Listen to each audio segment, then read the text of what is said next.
All right, what we're gonna do is we're gonna live and we're gonna go over some content here in which the first one we're gonna go over is objection, pre-handling, okay, ultimate guide to objection pre-handling. We're gonna go over that. And another one we're gonna go over is the lessons I learned from Andrew Tate's ex-head of sales and marketing.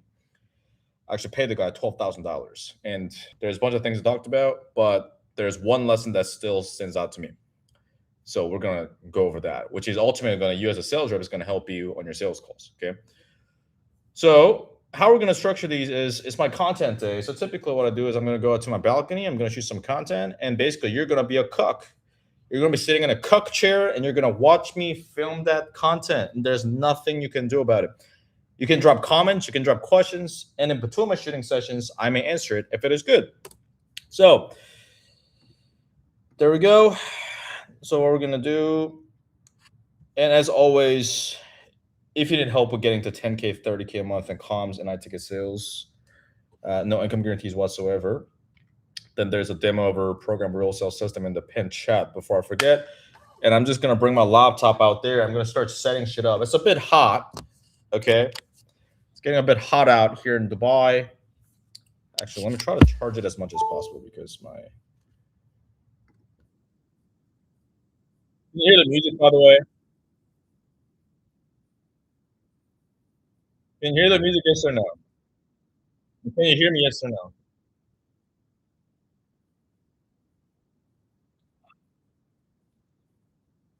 All right.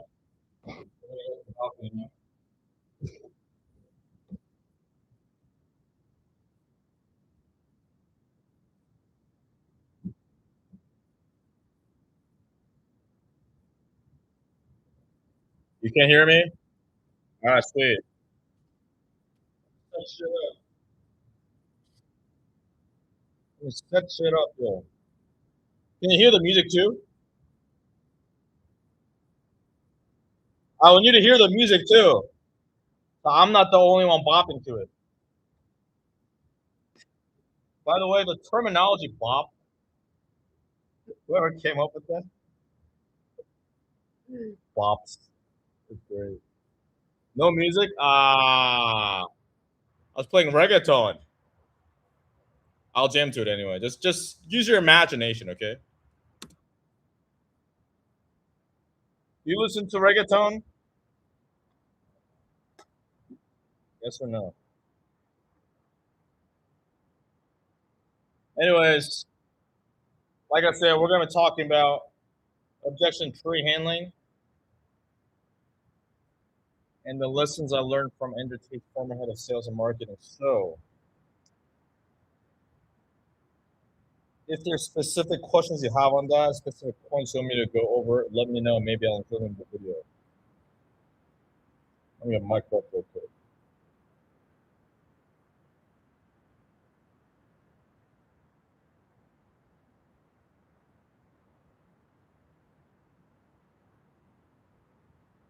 That's better now. Put it there. That's good.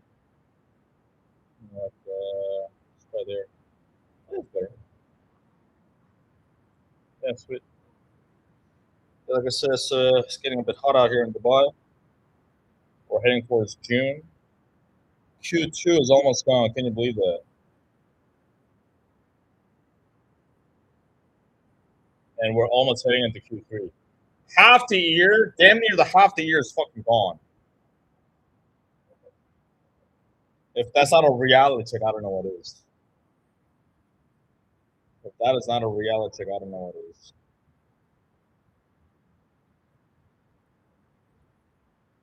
Yeah. Anyways, we got Korean barbecue later.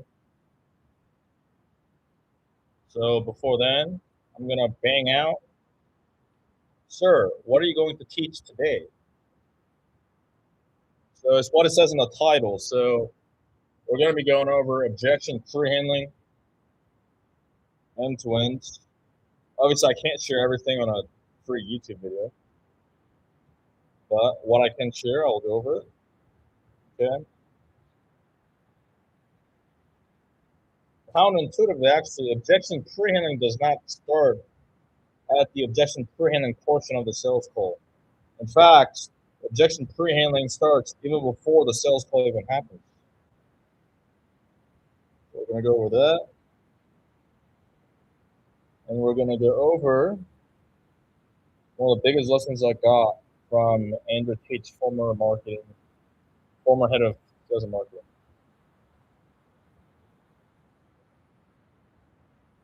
And how we can all apply this to sales.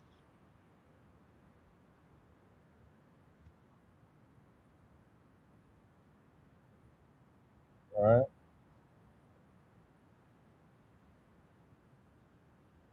That's what we're going to go over today. If there are questions or comments on that, or things in general, you can drop in the chat.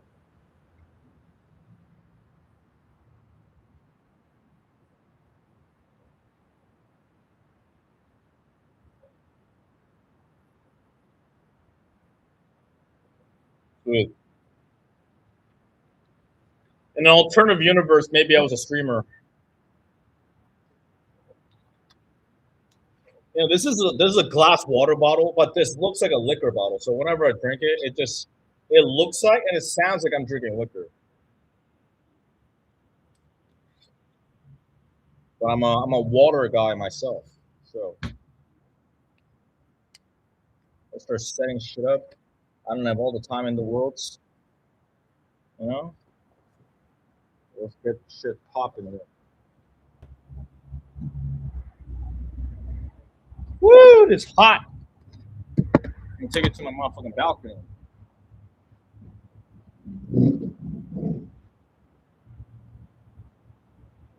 Yeah, to this Burj Khalifa.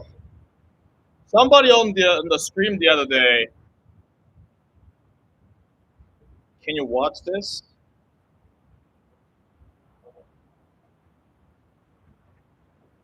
I don't know. Send me $5 million. Yeah, somebody on a stream the other day asked me. That was yesterday. It's like, what neighborhood in Miami is this? What neighborhood in Miami is this? I just found it really funny. Anyways, that's really fun.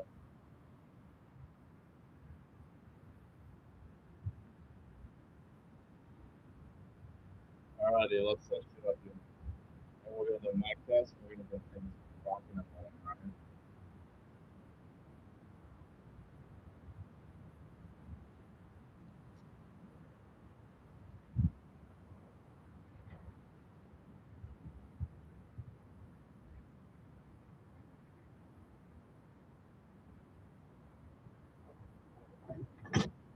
We'll move it over here.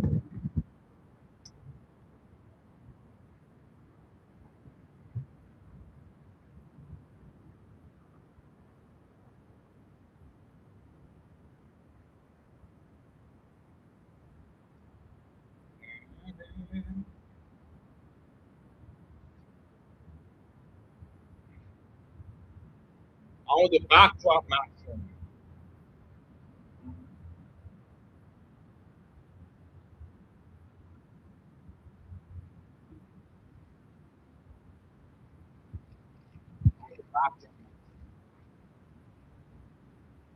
I heard the cheat code these days is just add a maxing at the end of everything.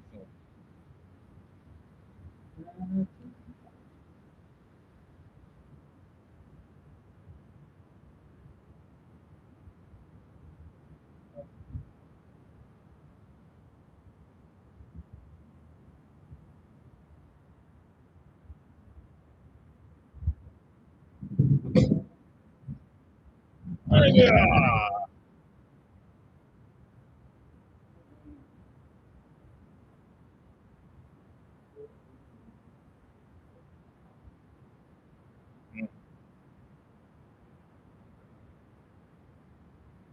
Too bright.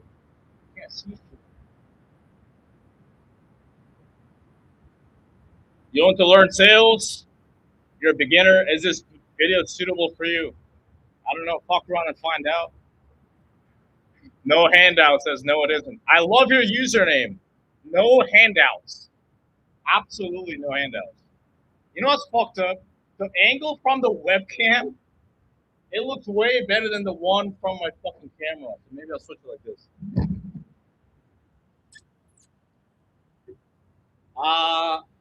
See, it's too bright. You can't even see the fucking verge. That fucks me up real good. That fucks me up real good. Walk around and find out. Exactly. You know what? Maybe we'll go back inside. Fuck this shit. Maybe we'll go back inside, yo. I'm trying to backdrop maxim.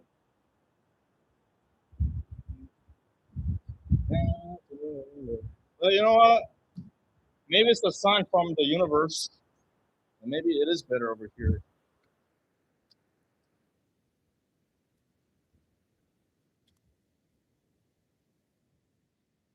Yeah, I'm trying to backdrop maxim.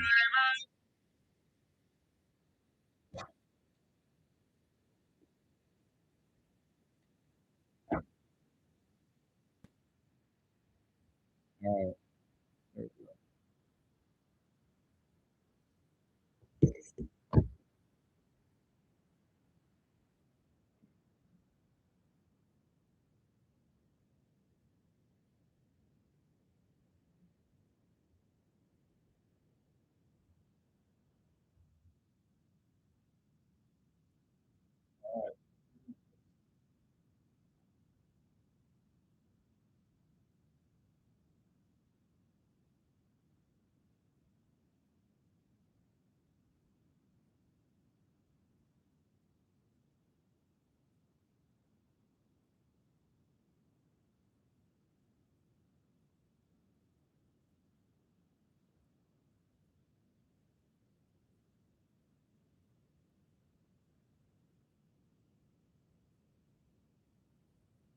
I don't fuck around and find out indeed. Maybe that's the beautiful part of life, right? The fact that there's no right or wrong answer.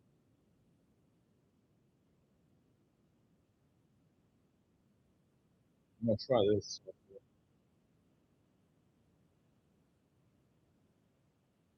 I love how y'all are just fucking staring at me move this shit.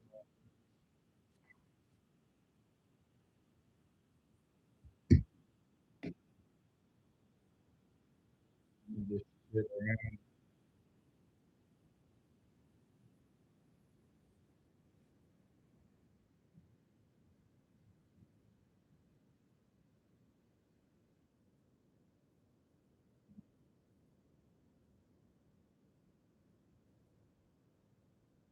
Oh man, outside it's fucked up because from a webcam it actually looks better shooting outside. That's the fucked up part. Fucked up part. Move all this shit.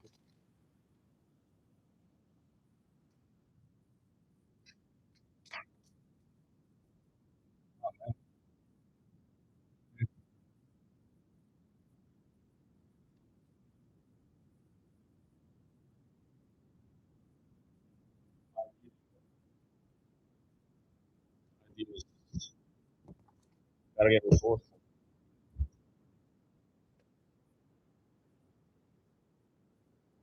Yeah, I'll have this right here.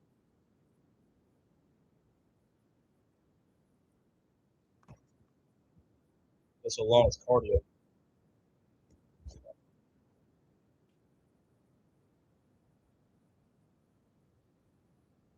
Okay, it's not bad. Getting somewhere. Yeah, we're getting somewhere.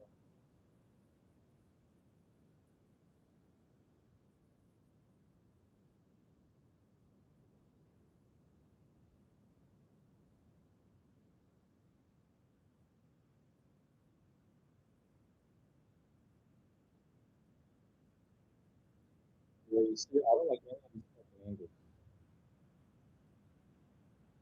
Wherever you want, people that care about how it looks, so I'm taking into consideration. Yeah, but I care. I care how it looks. Dude, I'm gonna be 80 years old looking back at these fucking videos. I want these fucking looking good. You know what's actually funny? Let me turn the fucking music off.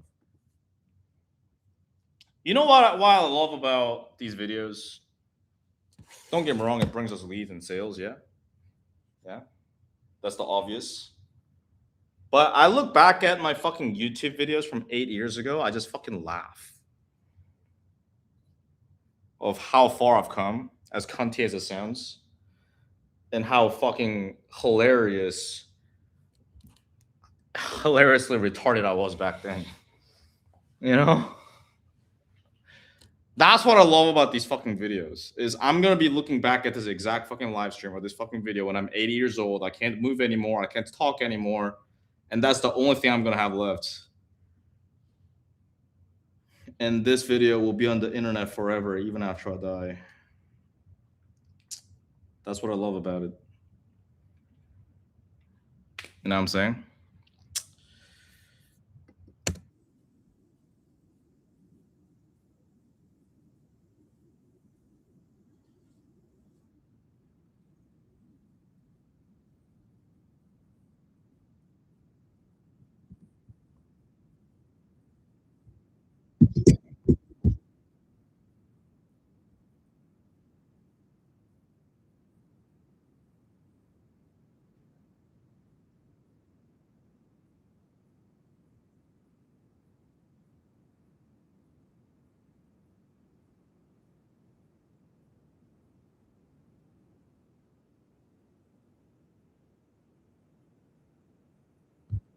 Okay, we'll go back to the original.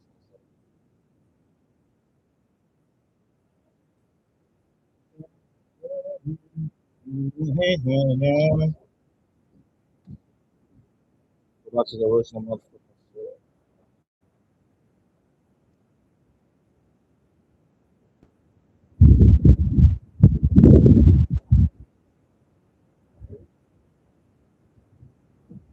Hey, shit, man.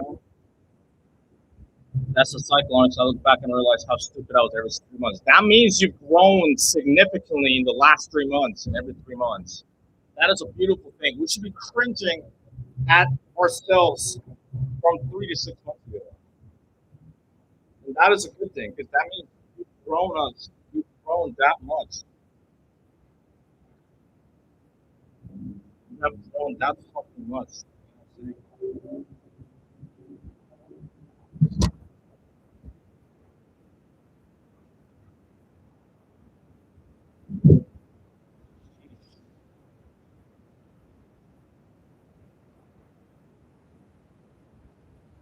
grown that much. And that is a beautiful thing. That is truly a beautiful thing.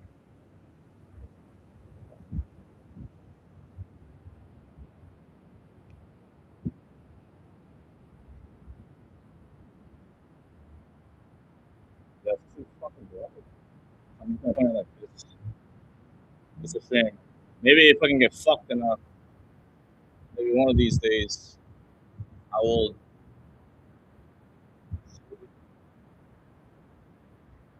do a mic test and we'll get right into it. Brain control. Brain control. Yeah. Do I miss Korea? Of course I miss Korea. Just sit down in a chair, my God. You're prepping like you're about to do a porno. Maybe that's what we're about to do. Maybe this was exactly what we're about to do.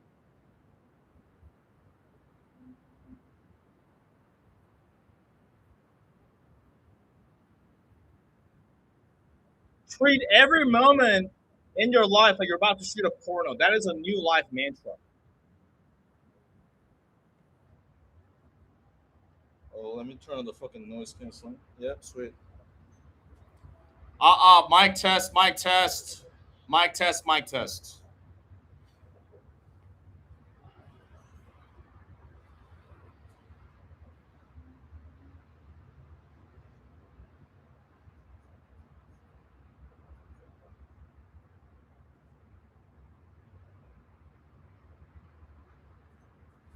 All right, sweet.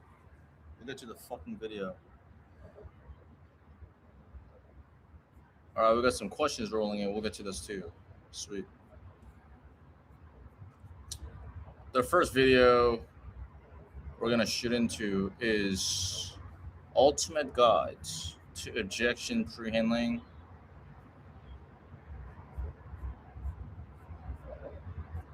All right, cool, sweet.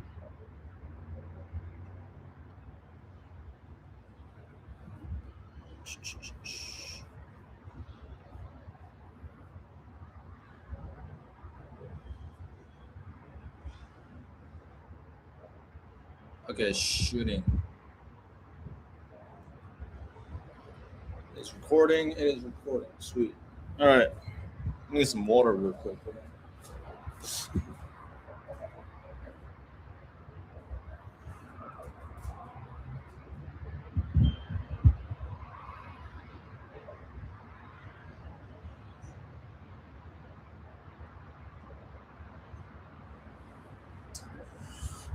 All right.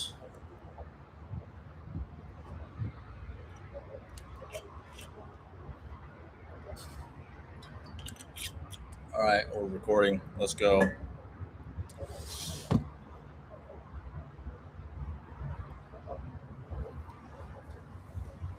Okay. Imagine you could cut your objection you're getting at the end of the sales call by half. How much more deals could you be closing? How much more enjoyable your sales calls would be? That's what this video is going to go about. This is the ultimate guide to objection pre-handling. Contrary to popular belief, objection pre-handling does not happen at specific parts of the sales call. In fact, it doesn't even happen on the sales call. It actually happens before the sales call even happens, all the way to the end of the close. And this is what this video is going to talk about. So the best place to start is at the end. First, you got to identify. Okay. Sweet. So the best place to start is actually at the end. We got to reverse engineer what are the objections that we're trying to pre-handle in the first place, because the whole point of the discovery, the pitch, the objection handling, the whole point of that is to pre-handle the most common objections that you could be getting in a general sales perspective, offer specific, and also the prospect specific situation. Because if we just go about objection pre-handling, like, oh, you know, we're going to pre-handle different objections, but why, right? It's almost like, let's say we get in the car and we don't know the destination. It's like, we're getting in the car, we're wasting a bunch of fuel, we're just jacking off, going around, just wasting time for no reason, right? And a lot of effort. And so, but imagine if we knew exactly where we're going to the destination. Let's say we put on the GPS. You know what? We're trying to go to fucking Panda Express. What is the nearest Panda Express chain restaurant nearby me? And we're going to avoid all the construction sites, so on and so forth, right? But we don't know the construction sites we're going to avoid until we type in the GPS. All right, where we're trying to go. Is it Panda Express? Is it Zuma? Is it Nobu? Where we're trying to go to. Make sense? So in this case, what are the objections we're trying to pre-handle? And everything we do on the sales call and even before the sales call is designed to pre-handle these objections as much as possible. So there's the general objections that pretty much most offers. There's the general objections that pretty much most of the time is going to happen on any offer you go into. Okay. The first one is going to be money objections. Okay. The second one is going to be time objection or timing. The third one is going to be partner objections. And the fourth one is going to be think about it objections, which is actually smoke screen. It's not a real objection, which is actually a fear objection disguised in a smoke screen. Okay. So the money objection, it could be that they generally don't have the money, or it could be the fact that, okay, they have the money, but maybe they don't see the value or they don't have enough pain or urgency to actually move forward, right? It's important to know why the objections happen in the first place, because if we don't know why these are happening, then we don't know. We can't handle it. We can't pre-handle it. Okay. And the thing about pre-handling too, it's not that we're going to pre-handle every single objection. That's not the case. It's just that we can reduce a lot of the objections that we could be getting. And even when the objection does happen, we've done a lot of the front load heavy lifting that it can actually make the objection handling part a lot easier and smoother because we have more ammo to work with. All right. So why do money objections happen? Like I said, there's logistical money objections, right? Logistical meaning that they want to do it, they would do it if they had the money. They generally don't have the money. Okay. That's the first part. Now, in that case, I mean, in terms of pre-handling, it's about getting them to get resourceful, which we're going to talk about later in the video. But there's also the fear money objection or value money objection, which is that okay, they have the money, maybe they feel like the solution could work for them, the program or the service, whatever you're selling. It's just that they just have a certain specific fear within them. Maybe they feel like, oh, it'll work for those, all their clients they work with, but maybe it doesn't work for me because X, Y, Z reason. Or what if it doesn't work? Or that's more of like an external thing, right? Or that's more of like an internal thing. There's more the external thing, which is they don't see the value within the solution, therefore they don't feel the need to actually spend $5,000, $10,000, $30,000, whatever it may be. Okay. Okay. And there's a time or timing objection. So time objection meaning that, oh, I don't have the time to implement that. A lot happens when you're selling some sort of online education program, info product coaching programs, where they feel like, oh, I don't know if I have the time for that. These objections are very fucking easy to pre-handle or handle. It's more of the reason why these happen is because of a lot of time, 9 times out of 10, lack of responsibility, meaning that lack of responsibility and lack of urgency, right? Because can we all agree that if something's important to somebody, they'll make the time for it, right? We all make the time for things that are important to us. So it's a priority thing. And so if a prospect's saying like, yeah, I don't have the time to implement that, is a lot of times it's because again they don't feel enough pain or urgency within their pain or not having the desire that they want. Okay, as well as not taking full responsibility.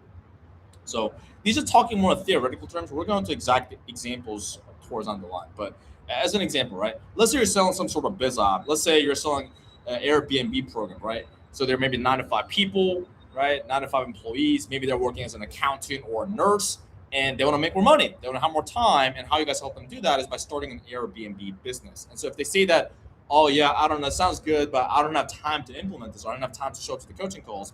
A lot of times it is a smokescreen. It is a lack of responsibility thing because if they're in enough pain to actually change their situation, then they'll make the time to actually go through the classroom, go through the course, and actually implement it. Make sense? And so if we can do certain things within the discovery process, or even within the pitch, or even before the sales call to prevent this. If we get a partner objection, okay, now partner objections are mainly two categories, right? There's the spouse, like the romantic partner, and there's also the business partner. Okay, now within partner objections, it could be logistical, it could be fear. Okay, logistical meaning that there's a genuine reason that they need to talk to their partner in order for them to move forward. This is more common case in B2B settings where they got to talk to the business partner and the business partner needs to be on board because they have 50-50 stake. And whenever they make decisions with things like this, then they both have to be on board in that case, right? It's lesser common in smaller businesses that a lot of high ticket offers operate. In more enterprise tech sales, those kind of things, you're slinging fucking 6 figure, 7 figure deals and enterprise selling to Fortune 500 companies. These are a lot more common, but that's not most people watching this video, right? A lot of times, partner objections are fear based and they actually do not need to talk to the partner, especially if it is B2C and if it's talking to the spouse. Okay. So if it is like a fitness program or like a biz op program, they ain't gotta talk to their fucking wife. Okay. Unless the reason is maybe they gotta borrow money from, like, they want to do it, they would do it, but they don't have the money. So they're talking to their partner, their wife or husband, to borrow the money to move forward. In that case, I mean, it looks like a partner objection. In reality, it's a more logistical money objection, and they're trying to find ways to get the money together, right? So, but there are ways to pre-handle this too. So, and there's the think about it, which is not a reality and objection, but we'll just put in this because it's just put in the category, right? So think about it. When they say I gotta think about it, let me sleep on it, let me digest this, let me mull over this, right? It's not really an objection because what are objections?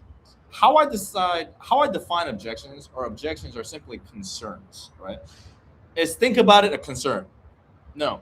Is let me mull over this. Is that a concern? No. What is the motherfucking concern? We don't know the motherfucking concern. And so in this case, it's a smoke screen. But most of the case, it's a lack of urgency / is happening because of fear, right? Because the reason why people say let me think about it or let me mull over this, what are they doing actually is a delay in decision, right? They're finding ways to let me just kick the can down the road. Let me not make this decision now because it's more difficult for me. So why is it happening? Because a lot of times lack of urgency or fear. They're fearful where, what if I spend this money, it doesn't work out or whatever. So they just want to kick the can down the road. Lack of urgency, meaning that if they're really urgent, right, they realize I got to make a change now, then they'll be moving forward. And so it's important to understand this, even though I know you're like, Brian, let me show me the fucking objection pre-handling reframes, you fucking motherfucker. I know, I get that, but the boring part of reality is that those objection framing, reframes, and analogies, those are good, and those are good for views, right? It's like you feel cool. It's like, oh, I'm doing the thing, but the reality is that one of the common mistakes that I see closures make is that they're doing random reframes and random objection pre-handling shit without even knowing what that is for and why they're doing it for. And because of that reason, it doesn't land well, and the prospects they just feel weird. They're like, "Why? Like, what is the whole point of this guy trying to tell me about this fucking like? I don't get it." You know. So that's when a lot of these analogies don't land that well. Actually, they burn leads because of it. And once you understand, okay, what are these objections? Why is this happening? And then now we can start to, okay, now we understand why these are happening, the root cause of it. And now we can start to reverse engineer, okay, these are the common objections. This is the reason why it's happening. And now, because I know the reason why these are happening, I can put specific preventative measures in place to prevent this from happening in the first place. Following along? So, these are the general sales objections, okay? Now, there's more offer-specific objections, meaning that in certain offers, certain things you sell, they're just very specific or unique objections that happen in your offer specifically that you may not see in other offers, okay? It's not like it's a fucking unique snowflake thing, but I'll give you one example, okay? When I was selling a 7th level, and it's basically a sales training offer, right? It's basically a sales training offer for business owners, sales reps, and things like that, okay? And it's both for B2C and B2C, but predominantly B2C. Now, when that was happening, one of the most common objections we were getting was that, well, will this work for my industry? Well, you guys help a lot of this in this industry, but I'm in this industry, so I don't know if this will work. And the reason why that was happening was because, well, that that business serves like 150 plus different industries, okay? And because of that, it's not specific to one. It's not like we're only targeting insurance reps, right? It's not like we're only targeting real estate agents. We target all different industries, right? Medical clinics, doctors, lawyers, this and this and this and this and that, right? And so the common objection that prospect feels like, I don't know if this will work for me because you guys help this, but I'm over here, right? So in certain offers, these things do happen, okay? Or in certain biz op offers, as an example, they may give that objection to a question that, well, I'm not tech savvy. Well, I don't have any XYZ business experience. I don't know if I can do this. They may vocalize it. In the worst case, they may not tell us, right? Us, the sales rep. They just think this, or they may not even know what the real concern is, but this is the real concern. They just cannot justify, they cannot vocalize and articulate in their head because they're so fearful. Okay. So it's also important to understand that as an exercise, okay, as you're watching this, maybe on a pen and paper or maybe on a Google Doc, I don't have a split screen going on. List out the common objections that you get on your calls and on your offer. Okay, it could be, think about it. It could be that, what if this doesn't work? List out these things and we can do this together. Okay. In an ideal scenario, I sit down with you, okay, and I review your sales calls, I review your data with you, and I give you specific examples for your specific situation, which is what we help our students do inside of our program, Real Sales System. Okay, where we help sales reps get to 10K, 20K, 30K a month in commissions as a sales rep. We've also had students who later start sales agencies and go into sales operations and hit 100K a month in profit. Okay. Now, I'm not saying you're going to do the same thing, but I'm just saying that our students have done that to be able to pay their mother's mortgage, retire their girlfriend, travel around the world, things like that, right? If you want to save Coach Guarantee, I suggest you go flip burgers at Burger King instead. They're hiring. They'll give a guarantee when to clock in, when to clock out. But if you're the type of person that actually takes full responsibility for himself, that want more for himself and the people he gives a fuck about, they can go to the first link in the description box right after this video. You'll be able to see a demo of our program, Real Sales System. And if you're eligible, you'll be able to schedule a consultation call. Back to the fucking video, okay? So these are some offer-specific things. And there's also funnel-specific objections as well, okay? Funnel-specific objections are interesting because, as an example, okay, depending on the offer you sell, there's different lead sources and different funnels that's going on that's leading the lead all the way to the sales call to speak with us, okay? So as an example, it's an organic Instagram, or maybe it's like a DM funnel, right? They get a piece of content or maybe like an Instagram ad, they talk to a DM setter on Instagram, then they book a call. Or it could be that they see a YouTube video like this and they book a sales call straight from that. It could also be that they purchase a low ticket product, maybe like a $27 thing, $97 thing, and they get upsold into a $5,000, $10,000 plus high ticket program, okay? So on and so forth. It's important to understand this because certain leads coming from certain funnels, they have a specific objection that we want to be prepared for. As an example, the leads coming from low ticket to high ticket upsell funnel, okay? They purchase like a $27, maybe like a low ticket course, and they get upsold into a $10,000 coaching program, the common objection they're almost always going to have is the fact that, well, maybe I should keep doing the $27 thing, and then, maybe I should revisit the high ticket coaching program later, right? They may have that objection. It's important to understand that, okay? So knowing that, now we can prepare, right? So what's the fucking saying by Sun Tzu, Art of War? If we fail to prepare, then we're preparing to fail. Some shit like that, right? So it's important to understand. Because here's the thing, right? When I was a 7th level, my former boss, Jeremy Minor, would always say this. It baffles me how sales reps, they get the same objections every single day in, day out. They get the same fucking objection. You're going to get to think about it. You're going to get a money objection, right? But Jeremy said it baffles me that sales reps don't prepare for it. Like, they go on the sales calls, they clock into work, right? Every day, they get the same objections, and they still don't know how to overcome it or how to prevent it. That's not professionalism, right? So, and there's also the prospect-specific objections, right? Because each prospect, they may have specific objections on their own, right? Maybe they're, they say they got to pray about it. Maybe they're Christian, maybe they're Muslim, so they say they want to pray about it, right? Or the specific prospect, based on the discovery process, or maybe even before the sales call happened, they tell you over text that, hey, listen, I've tried a different coaching program before. I tried 3 different coaching programs before. They didn't work out. And so in that case, we can kind of predict and make an educated guess that prospect may give us a I've been burned before objection, or what if this doesn't work objection, right? So they may tell us that objection straight up, which is better, or they may not tell us that objection straight up to our face, but they may think that, or they may feel that. You know what I'm saying? So there's different levels that we talk about. So knowing this, so these are the type of different categories, right? We talked about different categories of objections, common root causes of it, as well as different types of objections. Now, here's different preventative measures we can go into. The first preventative measure is the pre-call process. All right? Water break. I'm gonna check the chat real quick too.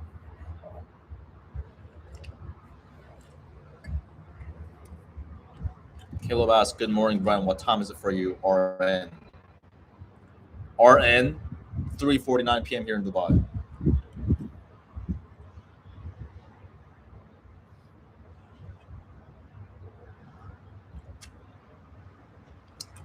No Handout says it's like a parasite. You either pick up the belief in discovery, religion, realign it, or wait until overrun minds. Yeah, for sure. Let's go back to the thing.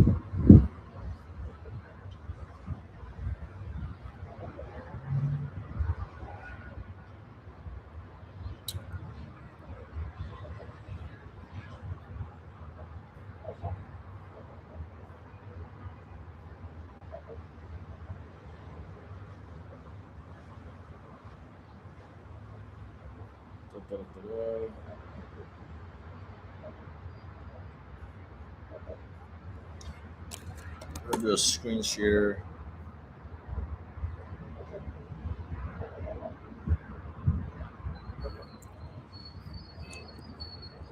All right, pre-call process. Okay, so the first preventive measure is the pre-call process. So a lot of people think that, objection pre-handling happens on the sales call. In fact, it does not happen on the sales call. Objection pre-handling starts the moment the lead is generated. I'm going to repeat that. Objection pre-handling starts the moment the lead has been generated, okay? Because when the lead has been generated, either they're going to speak to a sitter or they're going to land on your calendar straight up, right? Or maybe you're going to be outbound and you're going to be contacting them. It starts the moment on that moment, okay, on the setting call, in the pre-call process, okay? As a closer, if you're outbounding, obviously you're going to be able to pre-handle it from the moment you speak to them on an outbound. Or if not, if they come from a setter, then we're going to be able to start the process during the pre-call process, okay? So this is important because what happens is a lot of times sales reps, there's kind of, okay, the lead books the call, and maybe there's like a 1 day to maybe like a 3-day lag, right? Maybe they book the call on Monday, but the sales call happens on a Thursday. So what sales reps typically do is that, well, they either do fuck all, they do nothing, or they send a link saying that, hey, John, please watch this video. And that's pretty much it. All they're doing is pray and hope that the prospect just goes through the fucking video. But the chances are, if you just go, hey, John, please watch this video, it's the chance of them going through that is a lot of times low, especially the leads coming from cold traffic, because they don't see the value or the need to, first of all, listen to us, and number two, go through the fucking video in full, because they don't fucking know us that well, right? Now, if it's like organic traffic or it's like fucking hot ass webinar leads, like referrals, maybe, right? But that's not majority of the leads that we're going to be dealing with, right? So this is very important. There's a particular way we go about to actually increase the consumption rate of the pre-call process, the nurture assets, to nurture and to warm up the leads as much as possible, right? So first and foremost is, what do we want to be sending the prospects in the first place? So the pre-call nurture process, again, why did we go over the foundations of the common objections that you specifically get? Because we don't want to be sending random shit that's not going to do anything, right? We only go, because I'll give you one example. When I was selling a 7th level, I identified that at one point, the one of the most common objection I kept getting is like, hey, I don't know if this will work for my industry, right? So don't get me wrong, I learned reframe, and like once I got that objection after the price drop, I was like, okay, like let me do it this way, and like let me actually share you something, okay?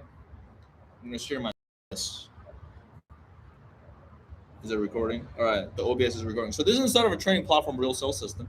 I'm going to go to the activity and process section, which is activity and process section is basically how we close deals off of the sales calls, outside of sales calls. Okay. So this is the sales call confirmation / nurture process that we license out to all of our students. Okay. And let me see. There we go. Sweet. For the editor, make sure you crop out this part. All right. So this is the pre-call email template. Okay. So basically we go pre-meeting material for first thing, and you can templatize it instead of the whatever CRM you guys use for your business, right? Close.io, whatever it may be. Okay. So basically all I'm saying is, hey Jack, so you booked in. Prior to the Zoom meeting, please make sure to follow the following, that we can maximize the meeting. And then in the first link, it may be that, depending on the situation, right? How one of our clients, let's say the guys in roofing, right? How one of our roofing clients, Jack, went from 10K a month to 40K a month using our specific methodology. Just insert your specific methodology name, right? You can watch it here. So I'll do that here. And also the second one may be that FAQs or whatever, like FAQs regarding our program, things like that. You can watch it here. I'll do that there. And so I would do it there. That way, that's the first thing they go through, right? And then what I would do is I'll ring them up. Ideally, either myself, if you have a setter, you can delegate that too, right? Call them up, and then let's say they pick up, right? Ring, ring. It's like, hello, hey Jack, it's Brian. It's like, oh, Brian. Yeah, Brian from my XYZ company. I saw you booked in a call with me for Thursday, right? Thursday afternoon? They're like, yeah, that's right. Okay, cool. So I just have some few minutes to get back to you, brother. I just sent you an email going through basically, because I think you mentioned that you're also in roofing, right? Yeah, okay, cool. So roofing is one of the biggest industry actually train. And I've attached one case study interview with one of our roofing clients who went from 10K to 50K a month, which I believe is also your goal. Basically, specific things that we actually help them implement. Okay, these are received that email is on the pre-call training. Well, let me check my email. Oh, I don't see it. Yeah, I could have landed in your spam or promotions. Can you check that? Oh, yeah, it's here. Okay, cool. Do you want to click on the link real quick? Or go and like just click on the video to play. Okay, cool. So I'll take them as further along to them consuming it as much as possible. I didn't just leave it as, oh yeah, I mean, yeah, just go through the video. They're not gonna go through the fucking video, right? They're like, why the fuck should I listen to you? But I'm just like, I framed it to their benefit, right? Yeah, you actually remind me of one of our roofing clients, so and so. It's like closest to their industry, their problem, their desire, their goal as much as possible. Because people, they just want to feel understood. And they just want to make sure that the problem can be solved. And if we can give them a case of the interview of somebody that was in the most similar situation as them, whether it be problem, industry, goal, which is the more common sets, then they have more certainty that our solution could potentially work for them also. Okay, so I'll do that. So what happens if they don't answer the phone call? Well, if they don't answer the phone call, we'll just text them. Like that's the best case scenario, right? So that's just how it is. But it's also important that in the FAQ, right? You know how we talked about, hey, here's the most frequently asked questions about our program, da da da. And the FAQ page is really important that it just basically just goes over, again, that page goes over all the common things that the questions and objections that you get from your potential prospects or potential clients, okay, from the prospect you're talking to. So it could be that, like common questions could be that, how long does it take to get results? Or how how's your methodology work? Why is your methodology better than other ones I've looked at? Things like that, right? I've tried XYZ before, it didn't work out. How's it different? Like things like that. It goes over it. And the thing is, if your business doesn't have it, just get resourceful and create a one pager yourself. Maybe in a nice little Google Doc, you attach like those videos yourself and you film them on a Loom, right? Or maybe it's just like one Loom video you send them. And it's like a 15 to 20-minute Loom, make it nice and concise to the point immediately. And you may be thinking like, oh, fuck, that's going to take time and effort. Yeah, I mean, listen, ideally your business owner creates that. You can bring that up to the sales manager or whatever it may be. If they're not willing to implement that feedback, what are we going to do? Just like jack off, have our dick in our hand, just nothing in the meantime? Keep getting the same objections? Ideally, we do something about it, right?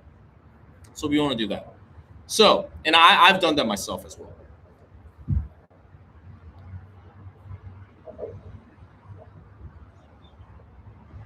I just realized this video is going to go a lot longer than I thought. Oh, fuck it.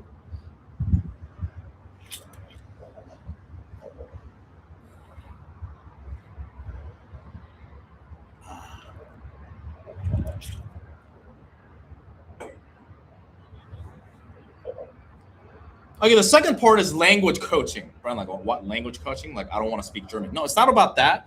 We got to coach and condition the prospect on how to speak. What the fuck does it mean by that? Because that sounds bad. So you ever have a prospect? Let's say you ask the prospect in the beginning of the sales call, right? Hey, so yeah, it looks like you booked a call to potentially get into trading, right? They're like, yeah, that's right. Okay, cool. What's the outcome you're looking for from getting into trading? What's the outcome looking for from an Airbnb business? Whatever you sell, right? And they may say that, well, everybody wants to make more money. Well, everybody wants to get more customers. Well, everybody wants to get more leads. Now, that may seem like a good answer on surface, but it's actually a very detrimental answer, and it could actually ruin the sale, could break the sale at the end of the sales call. Do you know why? Well, the answer is because we asked about them.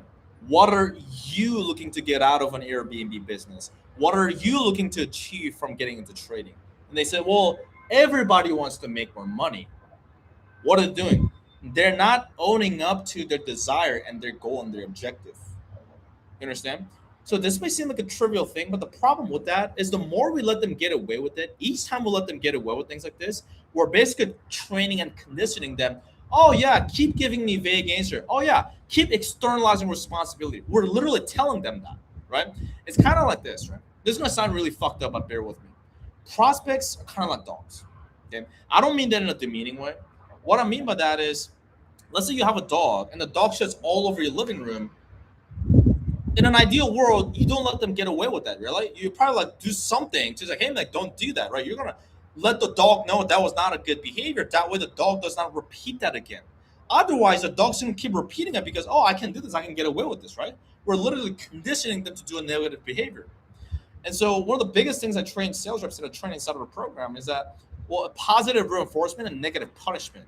Whenever whenever a prospect does a negative behavior, we want to punish that. That way, they don't repeat the negative behavior, right? Which includes vague answers, one-worded answers, externalizing responsibility, things like that, right?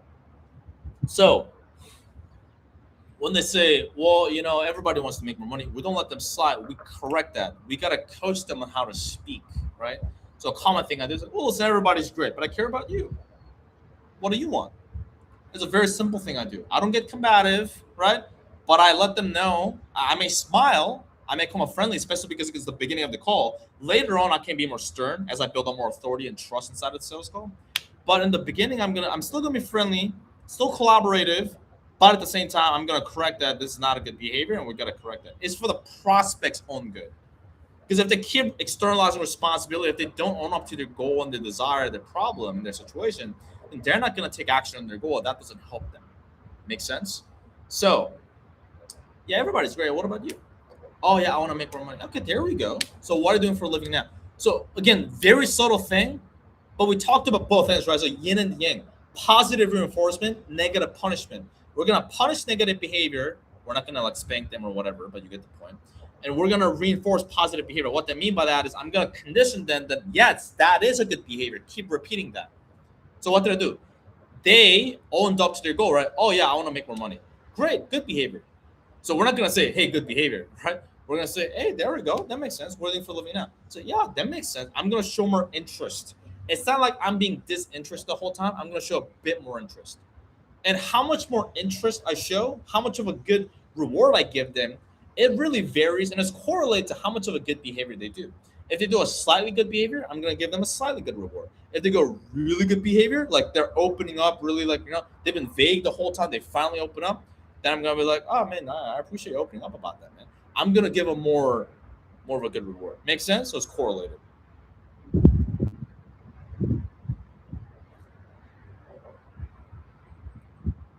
Another example too, a common thing I see whenever I read sales calls from sales reps is maybe the prospect goes, let's say it's a biz op, right? And the prospect's not making enough money. Maybe they say, yeah, I've been paid to the paycheck. And the sales rep may ask, hey, how's it affecting you? Or how's it been impacting you? And the prospect may say that, well, you just feel stressed. I feel stressed. Again, same thing. We asked about them, but they're saying the correct answer should be I feel stressed, right? That's the correct answer. But they went, well, you just feel stressed, right? Again, they're doing that to try to alleviate their pain. And prospects alleviating their own pain is not a good thing, because if they alleviate their pain, they may feel good for the time being, but we want them to have pain, because pain is what gets them to take action, right? And so because of that, they go, oh, you just feel stressed. Again, they're not owning up to their problem. If they own up to their situation, they have a higher likelihood of moving forward at the end, because responsibility adds urgency, and urgency is what prompts action to happen, right? So if they go like, oh, you just feel stressed, then I simply go, I do or you do? Oh yeah, I feel stressed. Okay, that makes more sense. So again, like, we just don't let them get away with any of the negative behavior, because that's not helping the prospect, right? So that's what I call language coaching. This is what also prevents objections, like partner objections. Let me think about it. Can you show me testimonial? All the externalization of responsibility objections, right? Because we talk about the reason why time objections or partner objections happen is because they're not taking responsibility. So they're blaming on oh, it was my boss, it was the economy, oh, I got to talk to my wife, because they're not able to take full responsibility, right? But if we can help the prospects take responsibility and be the person that takes responsibility for themselves, then we can prevent them from giving themselves these kind of objections in the first place. Make sense? Alrighty.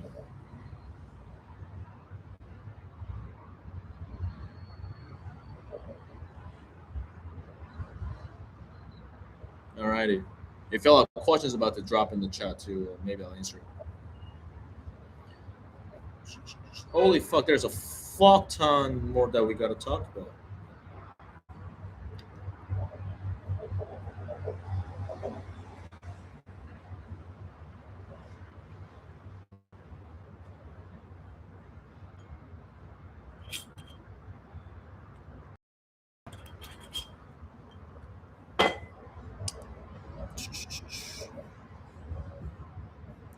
So piggybacking off of, let me do this present mode.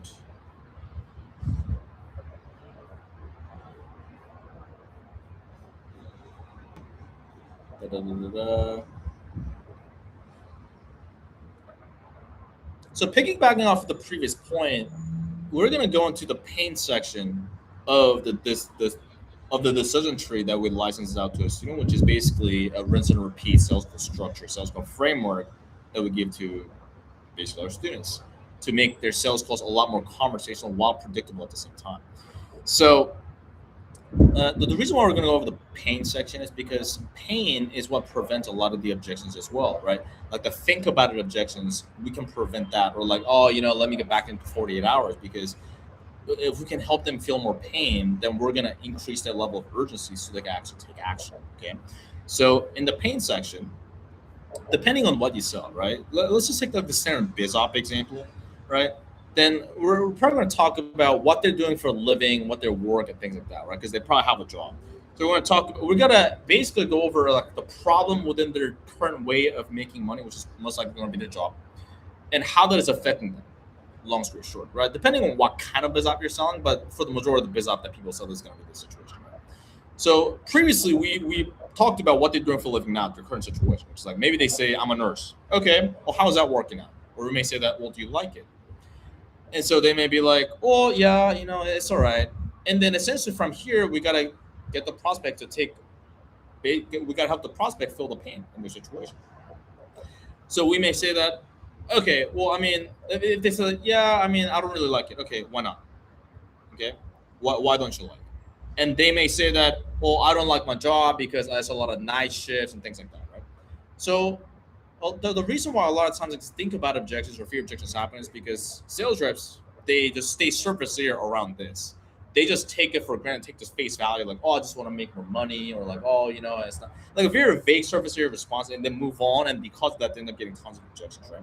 But you realize that once you add more urgency, once you help the prospect feel more urgency, then you can reduce a lot of the objections that you'd be getting. Okay, so if they say, yeah, so it's just a lot of night shifts, we don't stop there. Well, let's go one step further, right? That's not tangible. Let's go further. Like, why do they not like about that, right? Okay, like first, let's clarify. Okay, like night shifts. Like, what are the hours? Well, I work from 10 p.m. to 8 a.m. It's like, oh wow, okay. I mean, what's up been doing to you? And then we said, oh, I just feel really exhausted. Then we may go, in what way, or in what sense, right? And then also, it's important when we ask this, we ask it with concern and curiosity because that's what's going to prompt them to open up. If we ask it like, okay, in what sense? They're not going to want to open up and tell us because we don't seem interested, right? So they may be that, well, let's go here. Da, da, da, da, da. We're going to expand on the problem. They may be like, yeah, I mean, yeah, it's just like I feel jet lagged all the time. My health is not good. Oh, your health, what's going on there? Oh yeah, I just gained a lot of weight and I don't feel that good. I see. Is this affecting maybe other areas of your life also? We may go that, right? Because well, in most cases, it'll probably affect other areas of their life, right? Maybe with their family, maybe in their dating life, maybe just mentally, right? They're like, yeah, it's just I gained weight, I don't feel confident, and da da da, da, right? So you see how we took from I don't like my job or I want to make more, we took a, I want to make more money or I don't like my job into yeah, I don't feel confident in myself. You see, now how we probe or how deep we go, it really depends on what you sell. Because if you're selling to, I don't know, like white collar investors, it's like an investment opportunity. We're going to talk about this kind of shit, right? So maybe we'll have the editor put it up, the Maslow's hierarchy of needs. Okay, Maslow's hierarchy of needs. In the bottom of the Maslow's hierarchy of needs, we have things like basic needs, like food and shelter, right? So people that are not making that much money, we can get more emotional about this, right? Or like fitness as an example is more like an emotional offer, right? With more emotional offers, we can get more emotional, right? But if it's like a business coaching offer, it can just be tactical about what kind of impact is it having on the business, right? Or maybe who else in the business is it impacting, or how else is the business being impacted by this? We keep it within that context, okay? So we don't want to like you don't want to be talking like a business coaching offer, right? And the problem is that they can't generate leads and like, yeah, man, like how does it make you feel? Like we don't want to be doing that out of context. Maybe it does make it context in a specific context, but we don't want to take it out of context. The prospect feels weird. We feel weird. It's just not effective here. So this part is going to help you and help the prospect get more urgency and to prevent this a lot of these objections. Okay. And the next part is going to build on top of it. Okay. So now this is the solution section. Okay. I know this sounds it looks quite a bit complex, but once you understand it, it becomes second nature. It's not that hard, right? So the solution section is basically where we go over after we've gone over the pain. What else have they tried before, if anything? Okay. Actually, before we go into that, let's go into this question too.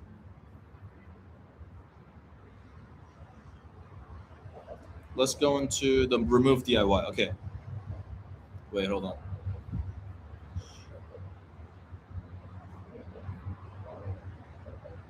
All right, there we go. So after we uncover the problem, I like to ask this question, right? From my former boss, Uncle Jeremy, he calls it the rationale question. I just call it the remove DIY question. Because another common objection that we could get on a sales call is that, well, maybe they mentioned that I've been watching YouTube videos. So if they mentioned that, maybe we could get that objection, right? Oh, maybe I'll just keep watching YouTube videos. Maybe they give us that, right? Or it could be the fact that, oh, maybe I'll just try to do it on my own. And certain biz app offers you to get that as well, right? So at that point, oh, we want to ask, right? We want to have them prevent their own objection, right? So I may ask, okay, that makes sense, but what even has you looking at maybe some outside help instead of I'm not trying to go out there, raw dog it, and figure it out yourself? You don't have to say raw dog it. I asked that if it's a more casual type of offer, right? So that's just my personality. So if you want to keep it textbook and be like, yeah, that makes sense, but what even has you looking at some outside help instead of just I'm not trying to figure it out yourself or something? So we want to ask it, and again, we want to ask it in a curiosity-based way, right? We don't want to ask it like monotone because they're going to be like, well, I don't know, maybe I should do that. So if it backfires, a lot of times it's because you haven't set it up correctly, or because the way you delivered it is not in a most effective manner, which is why feedback is important. You may think that you're doing it the right way, but a lot of times you're not, which is why you're not getting the results that you want. So if you're not, at least, right? So at that point, you just insert in what is the alternative option or what is a potential objection that could give us. And they may say that, well, because that'll never work, that'll be too slow. That is an optimal answer. At that point, we can move on. If they say things like, well, I don't know, I mean, I just saw the ad, I want to check it out, then we haven't tied it off and we got to tie it off. Right? So like a common thing I usually say is like, okay, cool. I mean, listen, I get 50,000 ads on my phone, but I don't really call it all up because I don't have a need or, I don't have a problem with that, right? So besides that, like you're here for a reason. What even has you looking outside? So I just get the vagueness out of the way, rephrase, re-ask the question. Make sense? Cool. Holy fucking shit. This video is going longer than I thought, but it's okay. We'll keep soldiering on.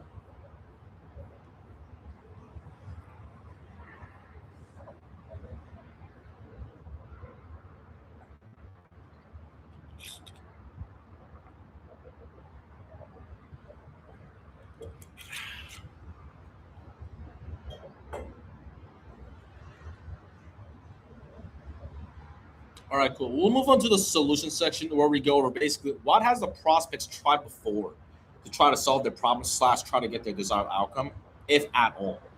Okay. The reason why it's important to uncover that is because if they tried something, right, and let's say it didn't work out, we'd want to uncover and help them realize why that didn't work out. Because later on in the pitch, we can position our solution as different, right? But if we have not uncovered that, then maybe we pitch the exact same way they've been pitched before. And therefore, because that they may be thinking, I don't know if this will work. I tried that before. They may tell us that. They may not tell us that. Either way, it's a problem, right? Or if they haven't tried a solution, like a proper solution, but they've had that problem for maybe 6 months, 9 months, that's a problem. Because if they haven't done anything for the last 6 months, whatever story or objection they've been telling themselves is the exact same thing that's going to happen now, right? As an example, if for the last 6 months they didn't try anything, they didn't get help because they thought that all these things were a scam, and if we don't pre-handle that, guess what? That's the objection we're going to get at the end of the sales call, right? So it's really important. So I'm not going to go over all the possible scenarios that could happen because this video is going to be fucking 6 hours long or whatever, right? But we're going to go over one of them, okay? So maybe we ask them, hey, so before we started talking, right, what else have you tried? What else have you looked at to try to make more money, right? Or what else have you looked at? What else have you tried to try to get more leads, depending on what you said, right? So maybe they say that, oh, I didn't try anything. And if they had their problem for maybe 6 months, which is maybe they're not making the money they want to make, or they're not generating enough leads, that's a red flag, right? It's like even 3 months that's a long time. Like, why not? If something's important to somebody, they have enough urgency, they would have maybe taken some proactive actions to fix it, right? So, which is why they're prospects, which is fine. So they're like, oh no, I didn't try anything, right? So at the point, we simply want to ask, oh, how come or why not, right? I mean, we can ask in a more elegant, oh, what's held you back from taking some action, right? We could do that if it's more like a B2C thing. But these days, I like to keep things more simple. Simple is better, right? Less is more. I didn't try anything. I'll just be like, oh, how come? Oh, why not? We don't want to be argumentative. We don't want to ask it in an accusatory manner because they're going to feel judged and they're going to shut down. We simply go neutral, curious. Oh, how come? Oh, why not? And a little bit confused. Curious. Oh, how come? And at that point, here's what happens, right? Either they give us a valid reason or an excuse happens. 9 times out of 10, they give us an excuse. But maybe, I don't know, they may give a valid reason, right? Maybe they may, listen, my father passed away, and for the last 3 months, I've been taking care of the funeral. Fair enough, right? At that point, we can be like, hey, so sorry to hear that. So how are things different now? And they tell us, and we can move on, right? If it is a valid reason. But 9 times out of 10, they give us an excuse. They may say that, oh, I was busy with work. I don't know, all these things are a scam. Whatever, right? Let's go over one of the more common examples, okay? Maybe they say that, oh, I don't know, I've just been really busy. But they've had the problem for 6 months. That's a long fucking time, right? So at that point, what we want to do is something called a reframe. Okay, what is a reframe? Reframe is basically how I define it: helping someone see things from a different perspective. Let's look at it, right? Their current story, their current belief they have right now is like, oh, I was busy, I don't have time, therefore I didn't have time to start a business, which is why I'm not making enough money. That's the story they have with themselves. But is that story and that objection helping them get their desired outcome of making more money, providing a better life for their family? It's not, right? So we gotta shift that into thinking that, well, if something's fucking important, we make shit happen. We make the fucking time, which is true. So how do we get them to start adapting this belief? How do we get them to start adapting and basically ascend, right? As the kids call it nowadays, ascend them into the identity that has this belief. So here's a common one I go to, right? You can steal this if you want. You can just modify it into your needs if needed, okay? The common one is if they say that, oh, I just been really busy, I don't have time. Then at that point, we lube it up first, right? We basically get them open to a new idea. Okay, I may say that, hey, can I offer perspective on that? Hey, can I help you with that? Because I want to help you, right? So we want to do this because if we just go into lecture mode right away, then they may be shut down to that idea. No one wants to get lectured at, right? And so, but when we go, hey, can I offer perspective on it? If they agree on it, yeah, sure. They're more open to that idea that we're going to suggest to them because they just agreed to it, right? Hey, can I offer perspective? Hey, can I help you with that? Like, yeah, sure. And then we go into fucking reframe. Okay. And again, the reframe really depends on what specific excuse or potential pre-objection they have. But in this specific example, it's like we gotta get them to believe. Again, it's not just a word track; it's the principles, right? We gotta help them adapt the belief that we make the fucking time for things that are important to us. So I may go. So if they go, yeah, they're like, yeah, sure. So could it be possible that we all make time for things that are actually important to us? And when we don't make time for it, then it simply means that that's not. We're saying that it's not actually important. So like, well, actually, yeah. So have you ever considered that? This is my go-to basically like word tracker framework. Have you ever considered that you actually not taking more responsibility, not making the time, is actually part of the reason why you're not making the money you want to make, and you haven't been able to be the provider that you've been wanting to be for your family. So we're essentially tying that. We're helping them realize their current identity and their current way of belief is the reason why they have the problem, and is the reason why they don't have the desired outcome that they have, what they want. Okay, and they're not the person they want to be because of that reason. We're tying them because if we just say like, "Hey man, you gotta make the time," they're gonna be like, "Yeah, I guess." But if we tie it to like that is the hey man, like that is the reason why you don't have what you want. Not in a lecture way, like we help them realize it by asking questions. They come to their own conclusion. That's when they go like, oh fuck. That's when they have more of a reason to have to change their situation. Otherwise, they don't, right? They're like, oh shit, I think so. How so? Well, because yeah, I definitely had the time. I just didn't make the time for it. I didn't make the most use out of it. At that point, I like to go cost. What has that belief, that version of themselves, that objection, that story to tell themselves, what does that cost them? Because if there isn't a cost, people don't take action. Right? Something like, yeah, for sure, man. I mean, what do you feel like that has maybe costed you? Well, it had costed me opportunities. Like what? Oh yeah, like I could have taken my family out on vacation, but I didn't. Da, da, da, da. Yeah, for sure. And if I want to go one step further, I go into future cost. Yeah, and what do you think it's gonna continue to cost you if you keep buying into that story? Oh yeah, like then I'm gonna get older, my kids are gonna get older, and I'm not gonna have enough time with them. Da, da, da. Yeah, exactly, man. So now we go into we talked about cost already. Right, we talked about cost. Now we go into how do they need to change? So I get a commit. We get a commitment, right? Not commitment to the fucking course or whatever we're selling, but commitment to the version of themselves they need to be in order for them to solve the problem and get the desired outcome that they want. Okay. So I'd be like, yeah, for sure, man. So how do you feel like you need to change within yourself? That way you can actually be the provider you need to be for your family. So I usually ask it in that way, right? And then I go, you know what? I need to take more responsibility. I need to be more proactive. I need to stop bullshitting myself, yada, yada, yada. That is good, right? At that point, I'll be go, yeah, they'll almost always say, I need to. I gotta make the time. I need to get over my fear, things like that, right? But I need to, I got to is not a commitment. How many smokers keep saying like, ah man, I really need to stop smoking, but they haven't stopped smoking. How many overweight people do you know that say, oh man, I really gotta get to the gym, I really gotta put down this donut, but they don't do it. Why? Because that's a very convenient way. I need to or got to is a very convenient way of saying that they'll never do that fucking thing. They'll just feel better by saying, oh, I need to, but they won't, right? So we get a more commitment based answer by saying that, well, we both know you need to. But the question is, how committed are you to get outside of your comfort zone and yada yada, whatever the thing they gotta do, right? Yeah. So we both know you need to, but the question is, how committed are you to actually take responsibility and make the time? That way, you can become a better provider for the family. And they go like, "Oh, I'm really committed." Okay, but why though?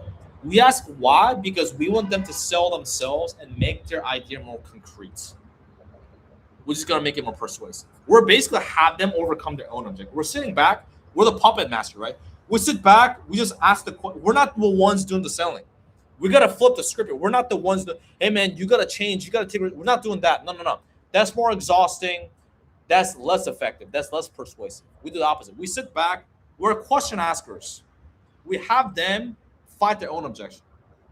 That's essentially what we're doing here. And there's a more easier way, more fun way, more persuasive way of doing things. They go, well, yeah, I gotta change because I gotta get over my fear because otherwise nothing's gonna change and time's gonna pass. Bang! You see? So that is just one example, one scenario in the solution section. There's different solution that happens, the situation that happens, right? They could say that maybe they try something, it didn't work out. We gotta handle that. Maybe they say that I've been burned before. Maybe they have specific fear, different things.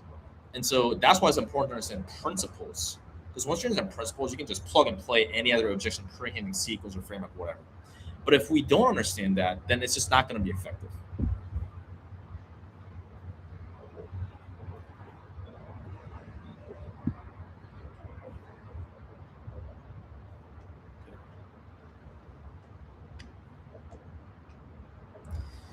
Now, there's also a lot that goes into objection pre-handling. There's the desire section, there's the consequence section. Also, in the pitch, you can pre-handle objections. The most common objection you're getting, you can pre-handle them in the pitch. In this video, it's already going so fucking long. I'm not going to go over all that. If you want specific help in implementing this for your specific offer, your specific situation, then obviously, how much is a YouTube video going to fucking help us, right? I'm objection pre-handling right now, by the way, if you can see that, right? Then, if you're the type of person that values your time, you have urgency within your own goal and the person you want to become, right? Then you can go to the first link in the description box below. You'll see the demo of our program, Real Sales System, where we've helped students get to 10K, 20K, 30K a month in commissions as a closer. And later on, maybe they start sales agencies, maybe they go into sales operations and go into 100K a month in profit. They pay for their mother's mortgage, travel around the world, meet beautiful women, retire their girlfriend. I'm not saying you're gonna do the same thing. I don't know your work ethic. I don't know your skill set. Everybody talks a good game that I'm a hard worker, but actions show a different thing. But if you're the type of person where you back up with actions, you can go to the first link in the description box below. Right now, you'll see a demo of our program. And if you're eligible, be able to schedule a consultation call. I'll see you there.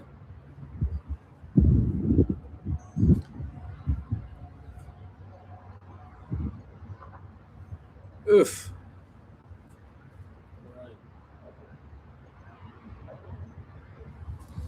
Quick break. We're gonna do a fucking quick break, ladies and gentlemen.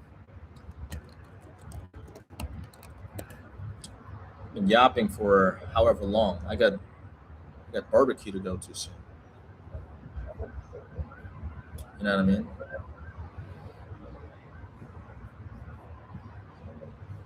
I'm just outside.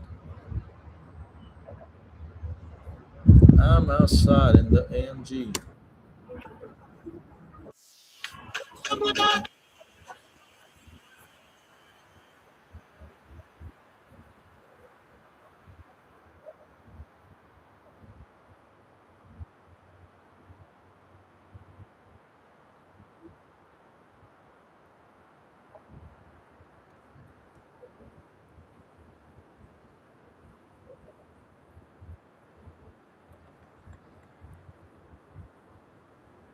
Oh, I gotta buy my storage.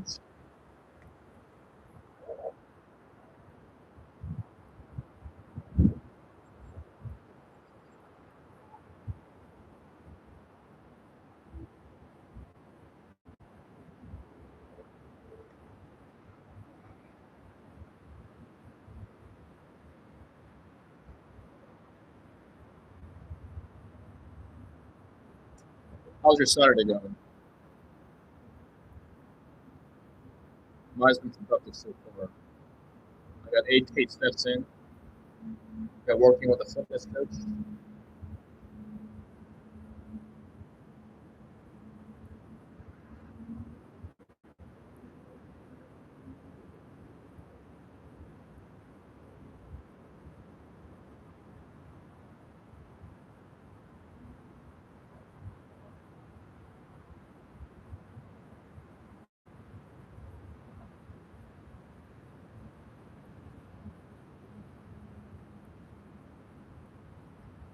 I don't know why. Dude, Google makes it so hard to buy more storage. I'm like, I'm trying to pay a motherfuckers money, but they make it so complicated to buy more storage. Like, I gotta click so many fucking buttons. Like, why are you making it? Why are you making it so hard for me to give you money? But why? I don't understand.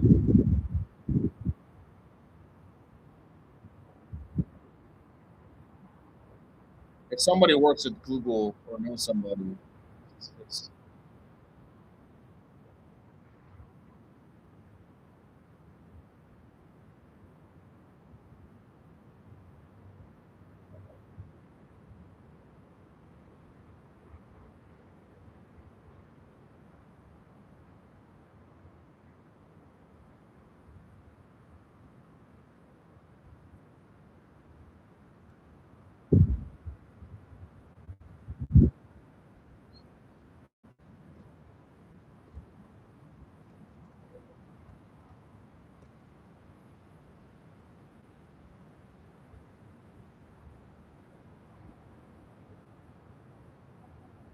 how's July time cold in USC? I mean, it's not the worst thing in the world. It's, depending on like daylight saving and shit like that, you'll probably start like 3 p.m., 4 p.m., which is like 7 a.m. EST. And then you go into however long, maybe you go into like midnight, 1 a.m., 2 a.m., however long you want to go to.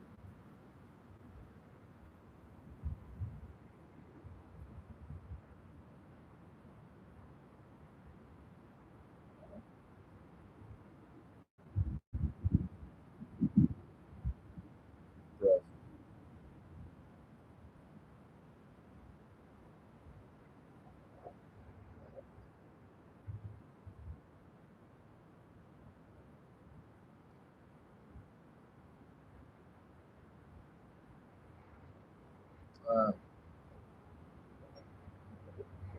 I'm gonna do this later. Fuck this shit.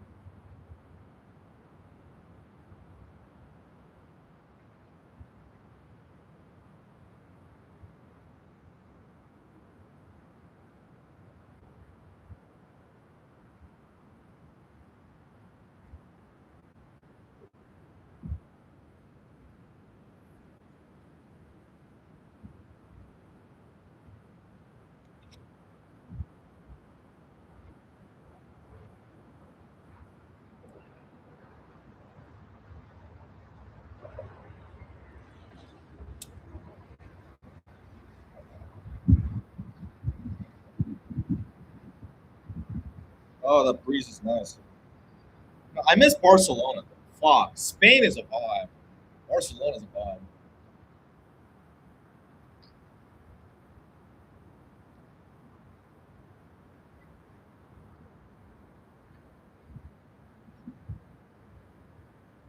It's been like 4 years since Barcelona. It's still one of the favorite places I've been to in my life. Yeah. I have not been to Spain since, but I just blast reggaeton all the time. Man.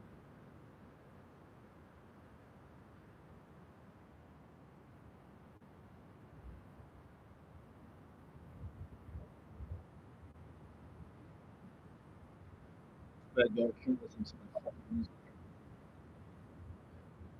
They're just gonna stare at me and we're gonna drop questions and comments for music. Fucking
a life.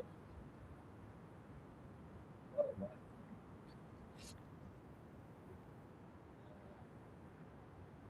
What a life, yo.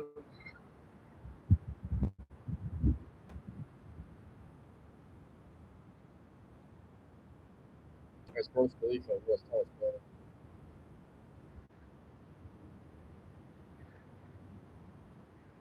Yeah, what a life. What a life. What a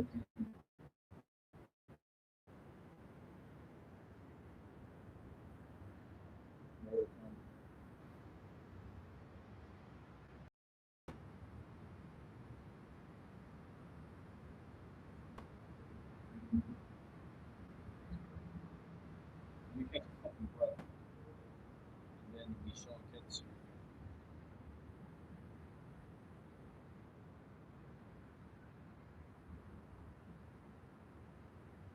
And that's cool.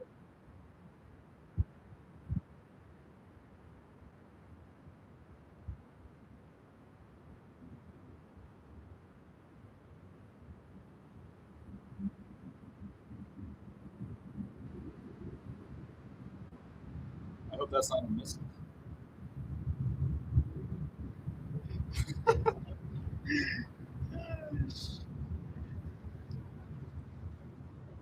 What's your best comeback on price objections? Like funny to ease the tension. Like why you got to do a fucking comeback? Why it gotta be funny? Why you gotta ease the tension? See, I don't like the terminology. I don't try to be. I mean, I can't be picky. I don't try to be picky, but I don't like the terminology like rebuttals or comebacks because it's like it just fucks up your whole frame. It's not about rebuttals or comebacks because it instantly puts you in a frame of trying to get in a boxing match with the prospects. Objections are simply concerns, and our basically our job is to help them like understand what the concern is and help them overcome their own concern. It's a collaborative thing. I know that's not your intention here, Quan, but it's not about comebacks. It's about like it's the same process every single time, which is like, oh, that costs a lot more than I thought. Yeah, no worries, money aside, would you do it? Yes, I would. Okay, why though? Besides XYZ we talked about. Oh, because okay, that makes sense. And does the 10K does that work within your current budgetary constraints? It actually doesn't. Okay, cool. If we broke it up, would it make it easier for you? I said, yeah, they would. All right, cool. So after you take care of basic expenses like rent, do it XYZ. How much are you working with at the moment to see if I can help you? Well, not a lot. No worries, no judgment. How much you're typically working with to see if I can help you? Well, I have right now like 5 grand. Okay, so here's what we can do. We can help you get started with 5 grand, and then we can help you get started with 5 grand 30 days later. I don't have a problem with that. Would that help you? Yes, it does. At that point, either if money was the only concern, they move forward. If they have a fear or other concerns, they'll give you that, and they got to handle that. Philosophia says Jesus loves you. Thank you, Jesus.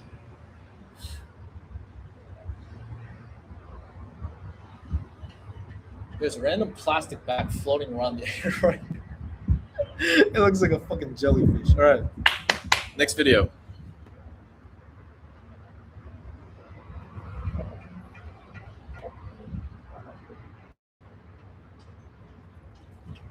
Mic test, mic test, mic test.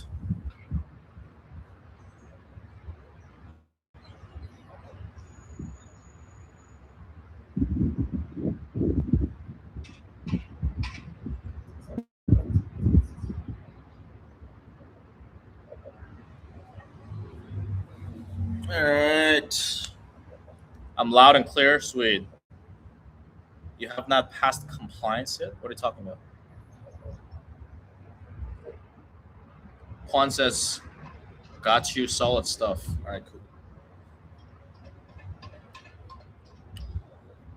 My page. I'm gonna freestyle this one because I didn't really like map it or script this one out pretty much. So I'm gonna freestyle it. All right, cool, sweet. I paid $12,000 to Andrew Tate. $1,000 to Andrew Tate's former head of marketing and sales. And here's one thing I learned that how would I phrase that? That's gonna help you. Uh, And there's one thing I learned that could be exploding your sales rank. Okay, I'll do that. I paid $12,000 to Andrew Tate's former head of sales and marketing, and there's one thing I learned that you can take away to explode your sales. I'm Brian Choi. I'm the former top. I'm Brian Choi. I'm Brian Choi, and I'm a former top producer at Seventh Level, one of the largest sales training companies in the world. Also, a former top producer at Sales Sniper. Back then, the largest sales agency in high-ticket sales. I've also trained sales reps and multi-million-dollar sales teams to double, triple, quintuple their sales. And the one lesson that I learned is that everything we do is for reproduction. What I mean by reproduction? Reproduction is different context, right? For in a very basic surface area context, is to fuck a lot of bitches, right? That's it. And the second level is that maybe if somebody has a woman or women, depending on what the preference is to provide and protect for the woman and women, right? And so if you look at Andrew Tate's marketing message and a lot of his content, what does he mainly talk about? He mainly talks about women quite a bit. He talks about the dating. He also talks about, well, you got to get rich to date top tier women. And you got to also make a lot of fucking money and get fit to be able to provide and protect for a woman. And so he's not just talking about those for random reasons, for random coincidence, and just to boast about it. He's talking about it because everything we do, everything human beings do, almost everything, is it all funnels down to that, is for reproduction, right? Why do we, you're watching this right now, you're watching this video.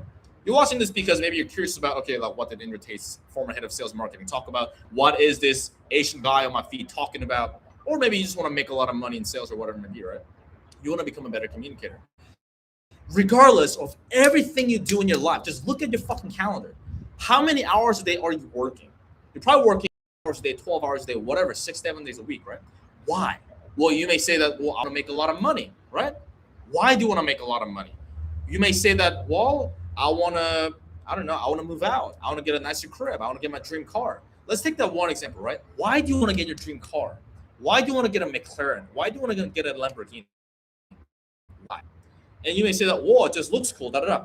Is that the only reason? Is that the only reason?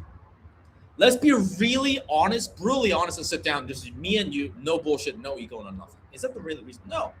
You might want to do this in order to get a certain level of status. Right? Let's be real, right? So you want to do that to get a certain level of status or attention, and it may be for different people, right? Maybe you as a young man, or maybe like an older man, I don't know, I have no judgment, that you just want to, maybe you want to impress that one girl, in your hometown or maybe in your town, I don't know. Or maybe you just want to get laid with a lot of girls. You might want to do that. Or maybe you're dating a woman right now and you want to be able to get her in that McLaren, and you want to just make sure she has the best experience, or maybe you want to impress her, whatever it may be. That is reproduction, right? Like you wanted to fuck a lot of girls. That is reproduction at a primal level, right? And we want to fuck a lot of girls because it's encoded into our DNA ever since caveman times, right? It's really important to understand evolutionary psychology and evolutionary behavior in sales and marketing, because everything really comes down to that. Back when caveman time, like why do we want to have sex, right? If we look at the Maslow's hierarchy of needs, on the very sex, and whether we like to admit or not, men and women, we want to have sex. Nothing wrong with that. It's a beautiful thing. But why? It's because, well, we had to have that urge and the desire for sex, because if we didn't have that urge and desire for sex, imagine like we felt nothing during sex. Do we really have a reason to have children? I mean, don't get me wrong. We still might. We still would. Like the human population will still go along. But I bet you the population, the birth rate will be at a lot significantly lower rate than it is now, because sex feels good. Feels good, right? And so there's a lot of like unintentional births that happen, and again, nothing wrong with that too, because sex just feels good. Unprotected sex feels good. Let's be real. So that's the whole point, is that the dream car, that is for that, right? Having a nice watch, why? Status. It's a status symbol. Why do we want to have a status symbol? Because, well, we want to gain respect from other men. That's one thing. And another thing, that is survival too, by the way, which helps with reproduction. Because in order for us to reproduce, we need to keep surviving, right? Back in caveman times, we needed to have a certain level of respect and those motherfuckers have a higher likelihood of surviving.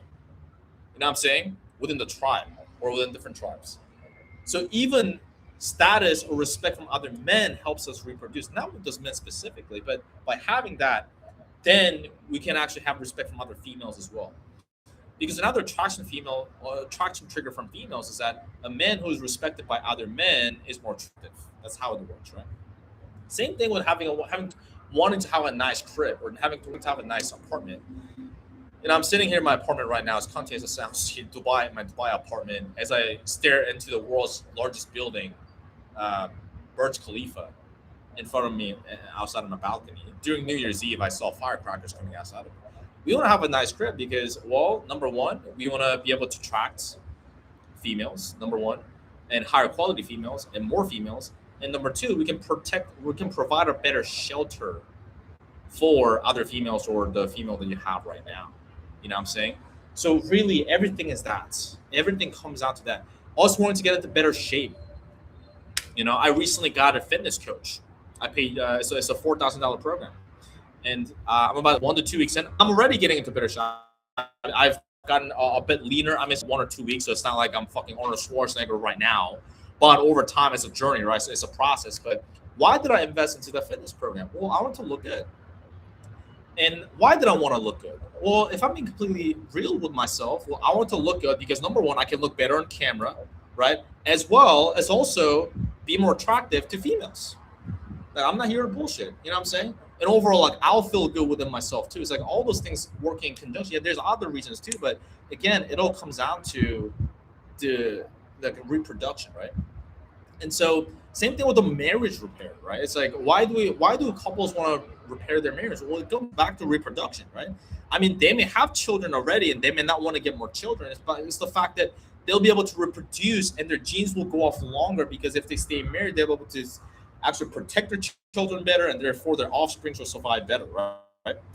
So this is like all comes down to reproduction. So this is all good in theory, but how does it relate to how can we implement this on sales calls? So how we implement this on sales calls is that, well, knowing this is that, okay, everything human beings want to do somehow funnels onto reproduction some way, somehow, right? And so let's say you're selling a fitness offer. It's not just about them feeling overweight and them being overweight. It's that how does it affect different areas of their life? So a common question that I train all my students on, if they're selling some sort of non-ROI offer, whether it be fitness, marriage repair, whether it be porn addiction recovery, alcohol addiction recovery, is I have them ask this one question on sales calls, which helps the prospect understand this thing, which is, let's say the prospect says, it's a fitness offer, right? Oh man, yeah, I'm just overweight. Yeah, I feel unconfident. I see. Is this affecting maybe other areas of their life also? I have them ask this question to the prospects. And why would we want to ask this question? Because when we ask this question, it's going to prompt them to basically answer how this problem, which is them being overweight, is affecting other areas of life. A lot of times, work and their dating life or their marriage life comes up. This is a very powerful question because later on, maybe they say that, oh, yeah, man, I haven't dated in so long. How long? Oh, man, I don't know, 2 years. Brother, 2 years. So you have them like going on dates and things like that for 2 years? Like, yeah. I mean, just between me and you, and no judgment because I'm here to help you, but what have you been doing to you? So they may answer, oh man, fuck, I haven't got laid, I feel sexually frustrated, I feel unconfident. You see how we take in a surface area thing of, I want to lose weight. Or, oh man, I'm over. We took a surface area thing into a lot more emotional problem because in a fitness offer, it's a more emotional thing, right? So now in different contexts, it doesn't have to be that emotional depending on what you sell, depending on the prospect, right? But same thing with the like a biz op, right? If you sell a biz op and let's say that, yeah, I just have a paycheck to paycheck. Okay, I mean, how has that been affecting different areas of your life? Well, I can't pay bills. Okay, what about other areas of your life? Well, I haven't dated in a while. You see how it comes down to the same thing, right? So again, it's not always like this, but the overweight guy, maybe his marriage is not as where he wants to be because maybe his partner lost attraction. They haven't been intimate in a while. You know what I'm saying? So again, it all funnels onto So in the problem section, where we have sales reps ask, and I ask myself as well to prospects, because it is a powerful question. It's not about them wanting to make more money and not having enough money. It's not about them being overweight or not being able to lose the weight. It's like, what is the trickle down effect of ultimate thing, which is the fucking reproduction part? It is the fucking reproduction. Them wanting to take their family on holidays, that is fucking reproduction. Because them taking their family out on vacation to Disneyland, their wife will have more attraction and more respect for them, which is what they want. Every man wants more respect from their women, whether it be like random women or from their women, right? They want more respect from their children. And if their children respects them more, they have a higher likelihood of their offspring surviving to a longer extent. Because if their children listen to them more, then maybe they'll be able to become better adults, and because of that, they'll be able to survive longer. You see, so it is a very powerful thing. And so what Tate's doing in his marketing is it's not by coincidence. Again, I don't know what's going behind the scenes. Maybe I'm just, maybe this is not at all right. But what he's doing is very smart, and it's also true too, by the way, right? Because by being able to make more money, being able to be more fit, it helps us just reproduction. At the end of the day, doesn't matter what a man. I mean, I'll speak to the men for this extent, right? Women too, to be fair, everything a woman does is for reproduction, right? Her posting photos on Instagram, reproduction, so that way she can get DMs from fucking guys to get flown out to Dubai and Maldives, right? That's reproduction. Her wanting to marry a more financially successful guy, that is reproduction. Her offsprings will be able to survive longer. So don't get me wrong, I don't want a gold digger either, right? But to be fair, every woman is a fucking gold digger. The lovely girl that you're dating right now, she's also a gold digger. I don't mean that in a bad way. Just wait until, like, I mean, knock on wood, I wish you all the best, right? Just look at all the fucking divorce cases, right? It's funny how all of a sudden every woman becomes a gold digger. Like, every woman wants to squeeze out and milk out every single penny out of your fucking bank account. Every woman, even the women that didn't seem like gold diggers. So every woman is a gold digger. So let's just get over it. What I mean by that is, I don't want a girl who just likes me just for my money, right? I don't like that just like you either. But the fact of the matter is, every woman wants a more financially successful guy, whether they refuse it or accept it or admit it. That's just how it is. Just like how every guy wants a more attractive woman. Like, they'll justify to themselves, like, oh, she looks fake, or oh no, I don't want that one, or my natural pretty looking girl. Bull fuck shit. If that girl's naked in front of you right now with the fake plastic, like the boob job, with the fucking lip filler, with her legs spread out in front of you, saying like "fuck me, daddy," we both know what's gonna happen, what you will do, and no one knows about it. We both know what you're gonna. So let's be honest, right? It's fine. Let's be completely honest with ourselves. Let's be adults and move along with it. So it's really important to understand this concept, because once you're in this, it'll help us not only in sales but in everything, because it's a human driver. It's for what? For men as well. It's reproduction. So that being said, take it for what it is. Do what you want with it. If you want help getting to 10K, 20K, 30K monthly commissions as a closer, okay, that's what we help our students with inside of our program, Real Sales System. Okay, we've also had students later on start sales agencies and go into sales operations, getting 100K month profit. They have paid for their mother's mortgage, retired their girlfriend, travel around the world, meet beautiful women. You see how we are again going back to the reproduction thing, right? I'm not guaranteeing anything. I'm not making income claims. I'm just saying that historically our students have done that. If you want to save cushion guarantee, I suggest you go flip burgers at Burger King instead. They'll give you a guarantee that you'll make 2K a month and you'll clock in, clock out. But if you're the type of person that takes full responsibility for himself and wants to increase his production, then you can go to the first link in the description box below. I'll see you there. Holy shit, chat.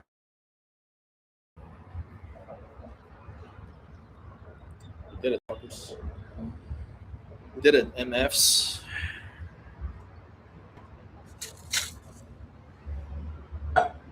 Quan says good stuff. Real recognize real, don't they? What were your guys' questions or takeaway?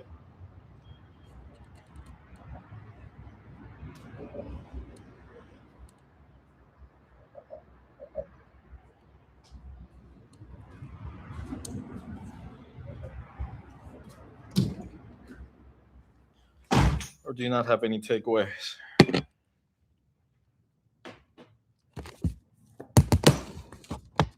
funny too. Shit.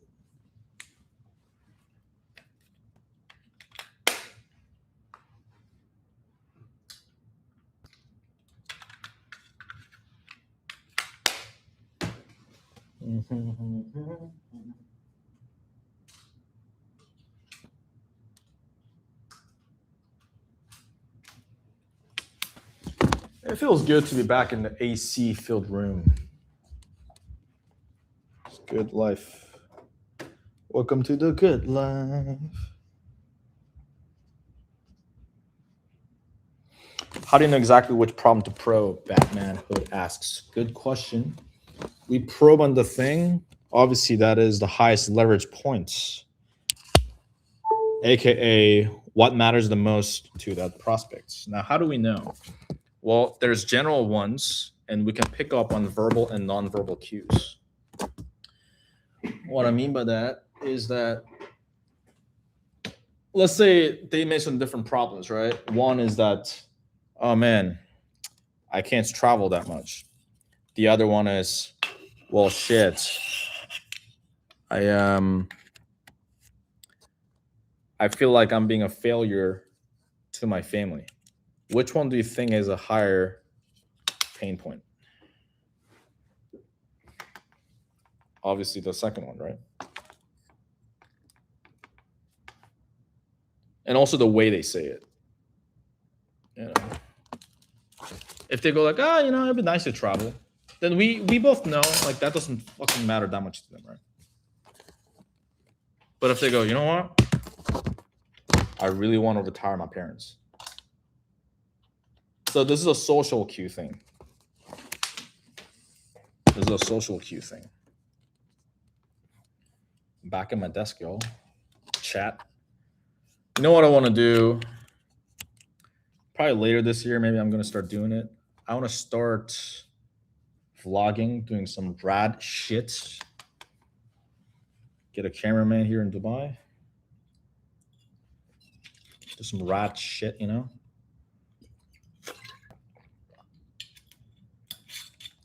Vlogs doing rad shit is good because, number one, if I'm lucky enough to make it to my deathbed when I'm 80 years old, then I can look back at it, fucking laugh at it. And then second is that it's good inspiration for people in the most possible. Yeah, but let's say they're overweight and don't like how they look and have low energy, and ask, is this impacting other areas? They go there like all of a sudden it's too many things. I mean, I can't. You got to give me I got to look at the call. You said like it's all of a sudden it's too many things. I'm like, what's too many things? You know what I'm saying?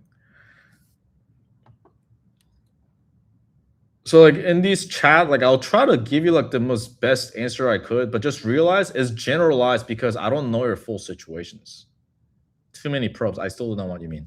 Like I'll try to answer to the best of my ability with the lack of context that I have. Like just realize like I can't give you the full answer because I can't. Otherwise I'll be lying. Like I don't know the full context. If I take a look at the sales call, they're like I can give you more specific answers. But like this doesn't like, okay, all of a sudden it's too many things, too many probes. I don't know what that means. And again, you can try to explain to the best of your ability. I'll try to answer to the best of my ability to what I know. But just realize that it won't be like the 100% answer. But long story short, because it's a general question and the more general answer is that we focus on the thing that's the highest leverage point, the highest pain points.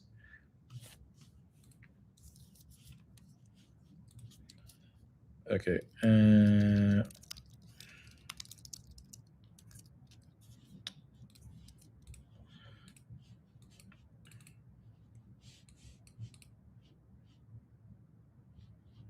Yeah, too many problems. So again, focus on the main problem, the biggest problem. My first sales job, I mean, my first sales job, I was a club promoter. So I was selling tables. That was my first ever sales job, if you want to call it that. Face to face, baby. But my first, I mean, like my first proper like high ticket sales gig was it was for a biz op. Yeah, it was a biz op helping people start a marketing agency.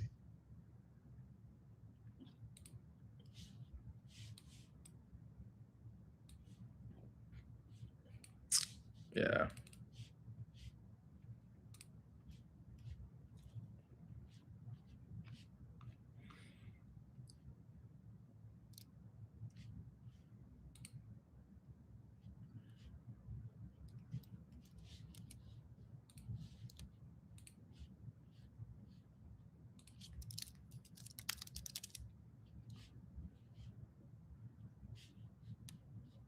Bro, how the fuck do I buy more? Why do they make it so hard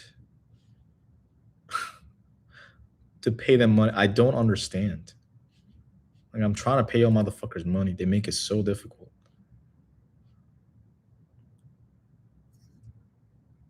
Okay, free up or get more storage.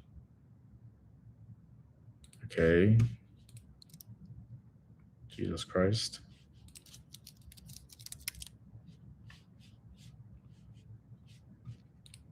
Yes, get more storage. Holy fuck. What the fuck do you want,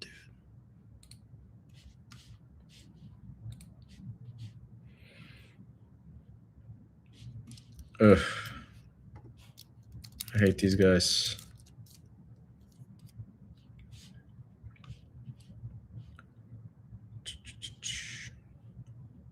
Users, billing, storage, motherfuckers.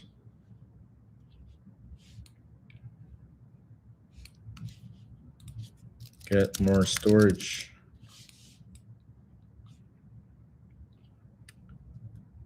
Jordan says tough. What would you say is the best industry to start in high ticket sales at the moment? Because B2B is obviously the best, but mostly not beginners. I mean, it could be for beginners depending on your background. If you were a business owner before. By the way, is the mic picking up the audio? I don't know if I'm still using the computer audio.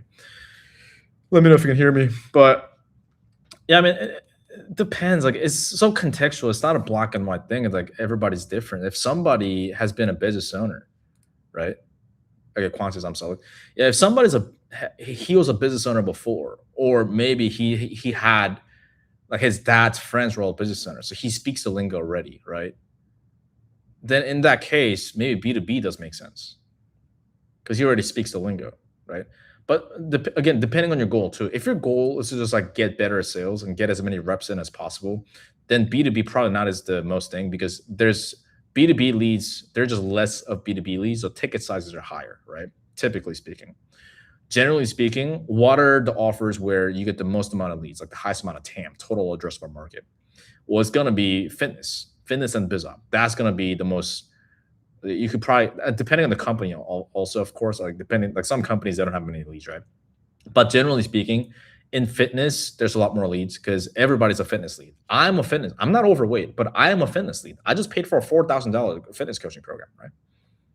I'm not overweight. So everybody is a fitness lead. You know what I'm saying? So fitness is you get high lead volume, and also in fitness is also better to get better at sales. I'm working in a fitness offer right now, but it's horrendous. What's horrendous about it, dude? It's good for getting better at sales. You know, these people have all the excuses in the world. They want to procrastinate. You know, they want to procrastinate, which is why they're fat in the first place. Okay, Google Space add-ons. Holy fuck. I think we're getting somewhere. So if your goal is to get better at sales in the beginning, I'd recommend fitness offers or biz op offers. Because biz op offers, you also deal with a ton of objections. And typically there's the lead volume's typically higher. For like big package B2B, I mean, if your goal is to just make as much money as possible, you're already great at sales, or you already speak business acumen, that I think is it's up to you. Like you can do whatever the fuck you want. Just because someone says like you should do it that way doesn't mean you should. At the end of the day, it's your life and your career. You can do whatever the fuck you want. As long as you're not doing anything illegal, you're not hurting or harming people. leads, the fact that is lower ticket, not making much, just a shitty job. Yeah, I mean, I like to find like a healthy middle ground, unless you're like psycho and like you just want to make it like you want to sell in the most difficult selling environments possible. In that case, you can just go door to door, right? Door to door cold calling. That's great. But if your goal is to, you know what, I want to make more money. Yeah, I want to get better sales, yes, while also still being able to make decent amount of money. Don't get me wrong, and fitness offers, like I've had students that hit 10K, 20K a month on fitness offers, but it depends on a specific offer because certain offers it may be more difficult because maybe you don't have the lead volume for it, right? So, yeah, fitness you can still make a great living, but also biz op offers. But it depends on the specific offer itself, not just on the offer, the specific company. I mean. Because within business coaching offers, I'd say it typically is like a better offer in terms of the niche, but still the specific company could be shit. So you never know. You know what I'm saying? Dude, how the fuck do I free up my fucking storage? I swear to God. Okay, 1 terabyte. Change renewals. Renewal sale. Purchase. Oh, purchase more licenses. Holy fuck. Holy fuck. All right.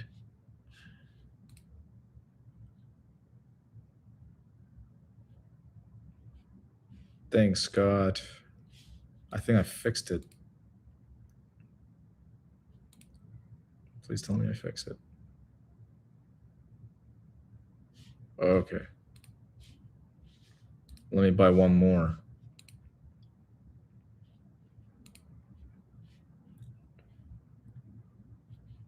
Purchase 1 more license, bitch. All right, I just spent $80 a month on this fucking Google storage thing. There we go. Okay, hallelujah. Holy shit. Okay.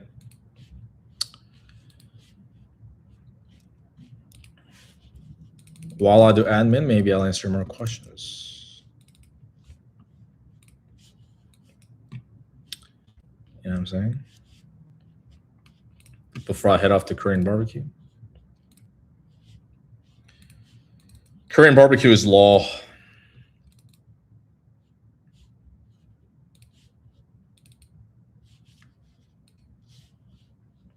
Korean barbecue is law. You got more questions? I haven't checked my chat yet. Hold on. What the fuck is going on here?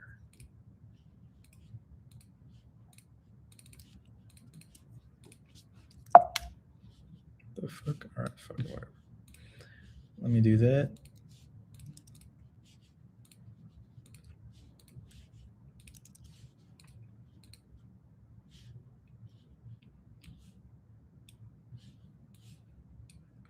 Baby, how you want to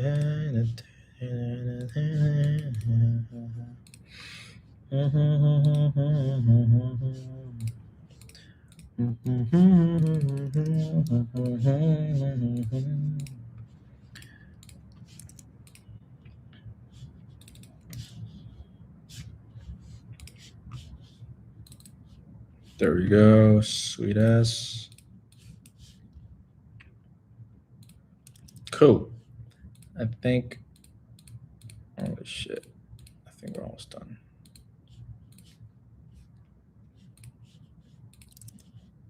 Sweet ass.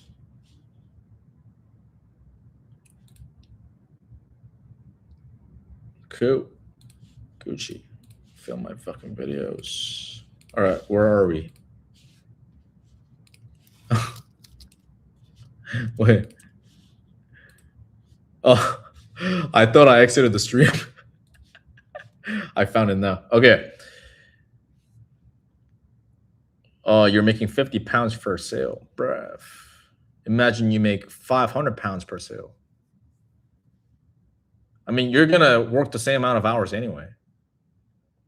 And later on, imagine you make 5,000 pounds per sale. Commissions.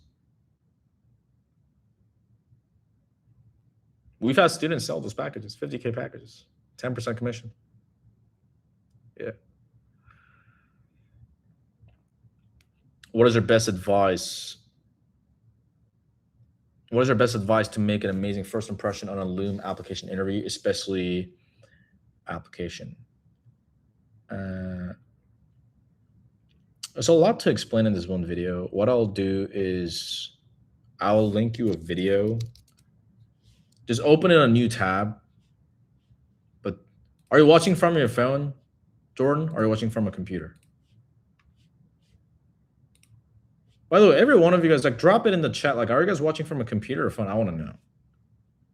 You're watching from PC? Okay, I'll link you a video. Just open a new tab and watch it right after this, so you don't exit out of the stream.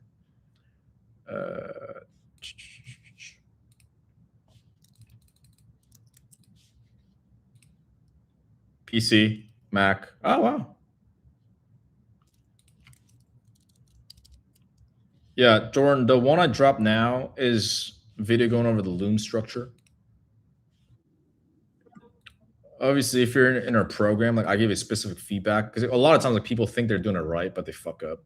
And most people fuck up their Loom in general, and then their first message when they reach out, they don't get to the point until, like, he's like, "Hi, Jack. My name is John, and I've been in high ticket sales for 5 years, and I've been following for quite a while, and I've sold this and that." Nobody fucking cares. I'm not saying you do this, but I'm just saying, like, that's, I don't know this because I've reviewed a lot of Loom videos. Yeah. Whenever I was helping a business recruit sales reps, and then I look at the applications, like, most of them start like this. "Hi, John. My name is Jack, and I've been following for quite a while. I've been in high ticket sales for 5 years, and I've been in the..." Nobody fucking cares. It's like, what can you do for us? So yeah, Jordan, I'll say go over that. But okay, Mac, PC, phone. Interesting. How do you manage taxes if you get a lot of money? I mean, either you choose to keep, depending on where you're at, really, like what country you're in and what you want to do with your life, where you want to go. You know, Dubai as an example. Dubai is 9% corporate tax and 0% personal income tax. Meaning that if you have a corporation / business, then you're going to pay 9% tax on the business tax, right? As far as I know, but 0% personal income tax. Yeah. California, aka Taxifornia. I mean, I don't know about, like, the exact things in the U.S. I mean, I do know what most people. Well, here's the thing about things, right? As an American, even if you move to, like, a lower tax country, you still have to pay U.S. tax, even if you don't live in the U.S. The only exception is Puerto Rico, right?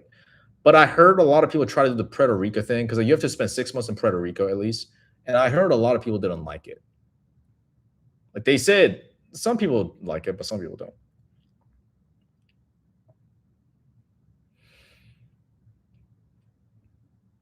Yeah. But if you're in the, but there's different loopholes though. I don't know the exact thing because I'm not a U.S. citizen, so, like, I don't need to know in the first place. But as far as I know, there's different loopholes. Like, you get, like, fucking real estate, and you set up a different company. Like, there's always a fucking legal loophole, man. But the key is money. When we have more money, we can use those loopholes. When we don't have that much money, it's hard to take advantage of those loopholes. Does Dubai tax you a lot as well or no? No, like I said, 9% corporate tax, 0% personal income tax. And you got to meet a certain threshold. If you don't meet the threshold, you don't pay it at all, I think, from what my firm has explained to me. All right, team. I'm going to go get Korean barbecue. Again, if you want that help, you want me to train you and coach you so you can reproduce better, you can go to the pin chat, apply the real sales system. All right. One last call. Tax isn't the main issue, is making the money. Yeah, I mean, yeah. Money solves most problems. Money doesn't solve every problem, but money solves most fucking problems. Real talk. Really. Money solves most problems, man. Yeah, really. Like a lot of the stress goes away. But stress happens at most levels, right? It's just like a better it's not stress never goes away. Like it's just better stress. It's better level of stress. You know what I'm saying? Like you can get rid of a lot of your dating problems. You can get rid of all your health problems. You can get rid of a lot of your parents' problems too. Health as an example. I mean, like getting in better shape. Fuck. Like if I weren't making that much money, or like if I was tight on money, it would have been more difficult to buy the $4,000 fitness program, right?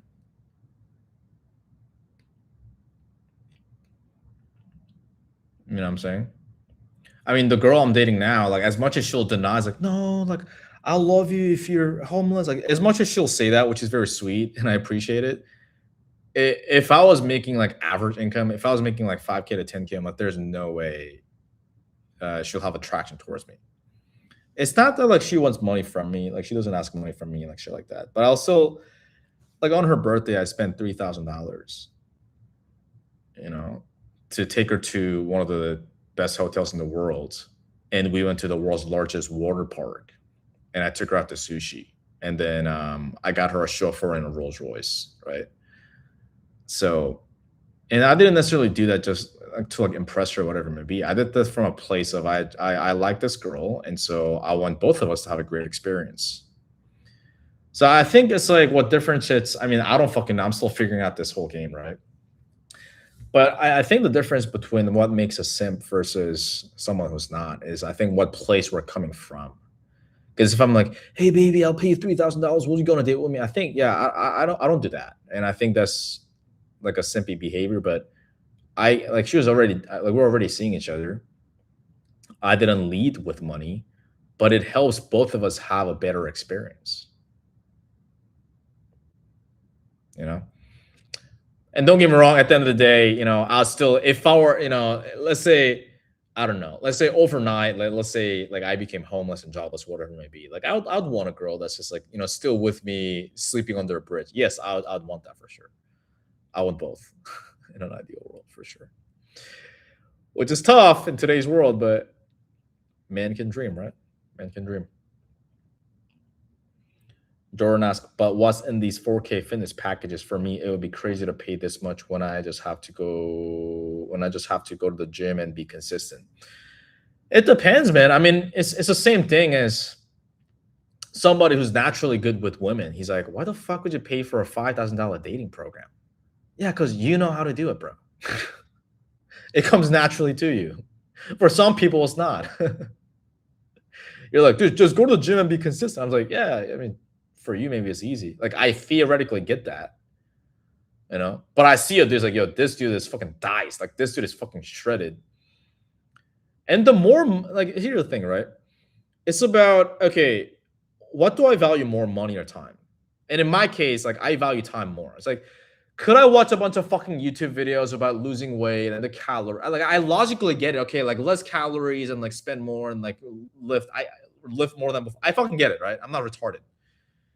I was like, I'm hitting a plateau of my fucking lifts. I could keep watching YouTube videos from a bunch of different people, but like, I don't know what the fuck I'm doing. I want accountability. I want feedback. I want somebody to tell me what the fuck I'm doing wrong, what the fuck I need to do. I want to shortcut it. I want to get to my goal. I wanted to get to my goal fucking yesterday. Here's money.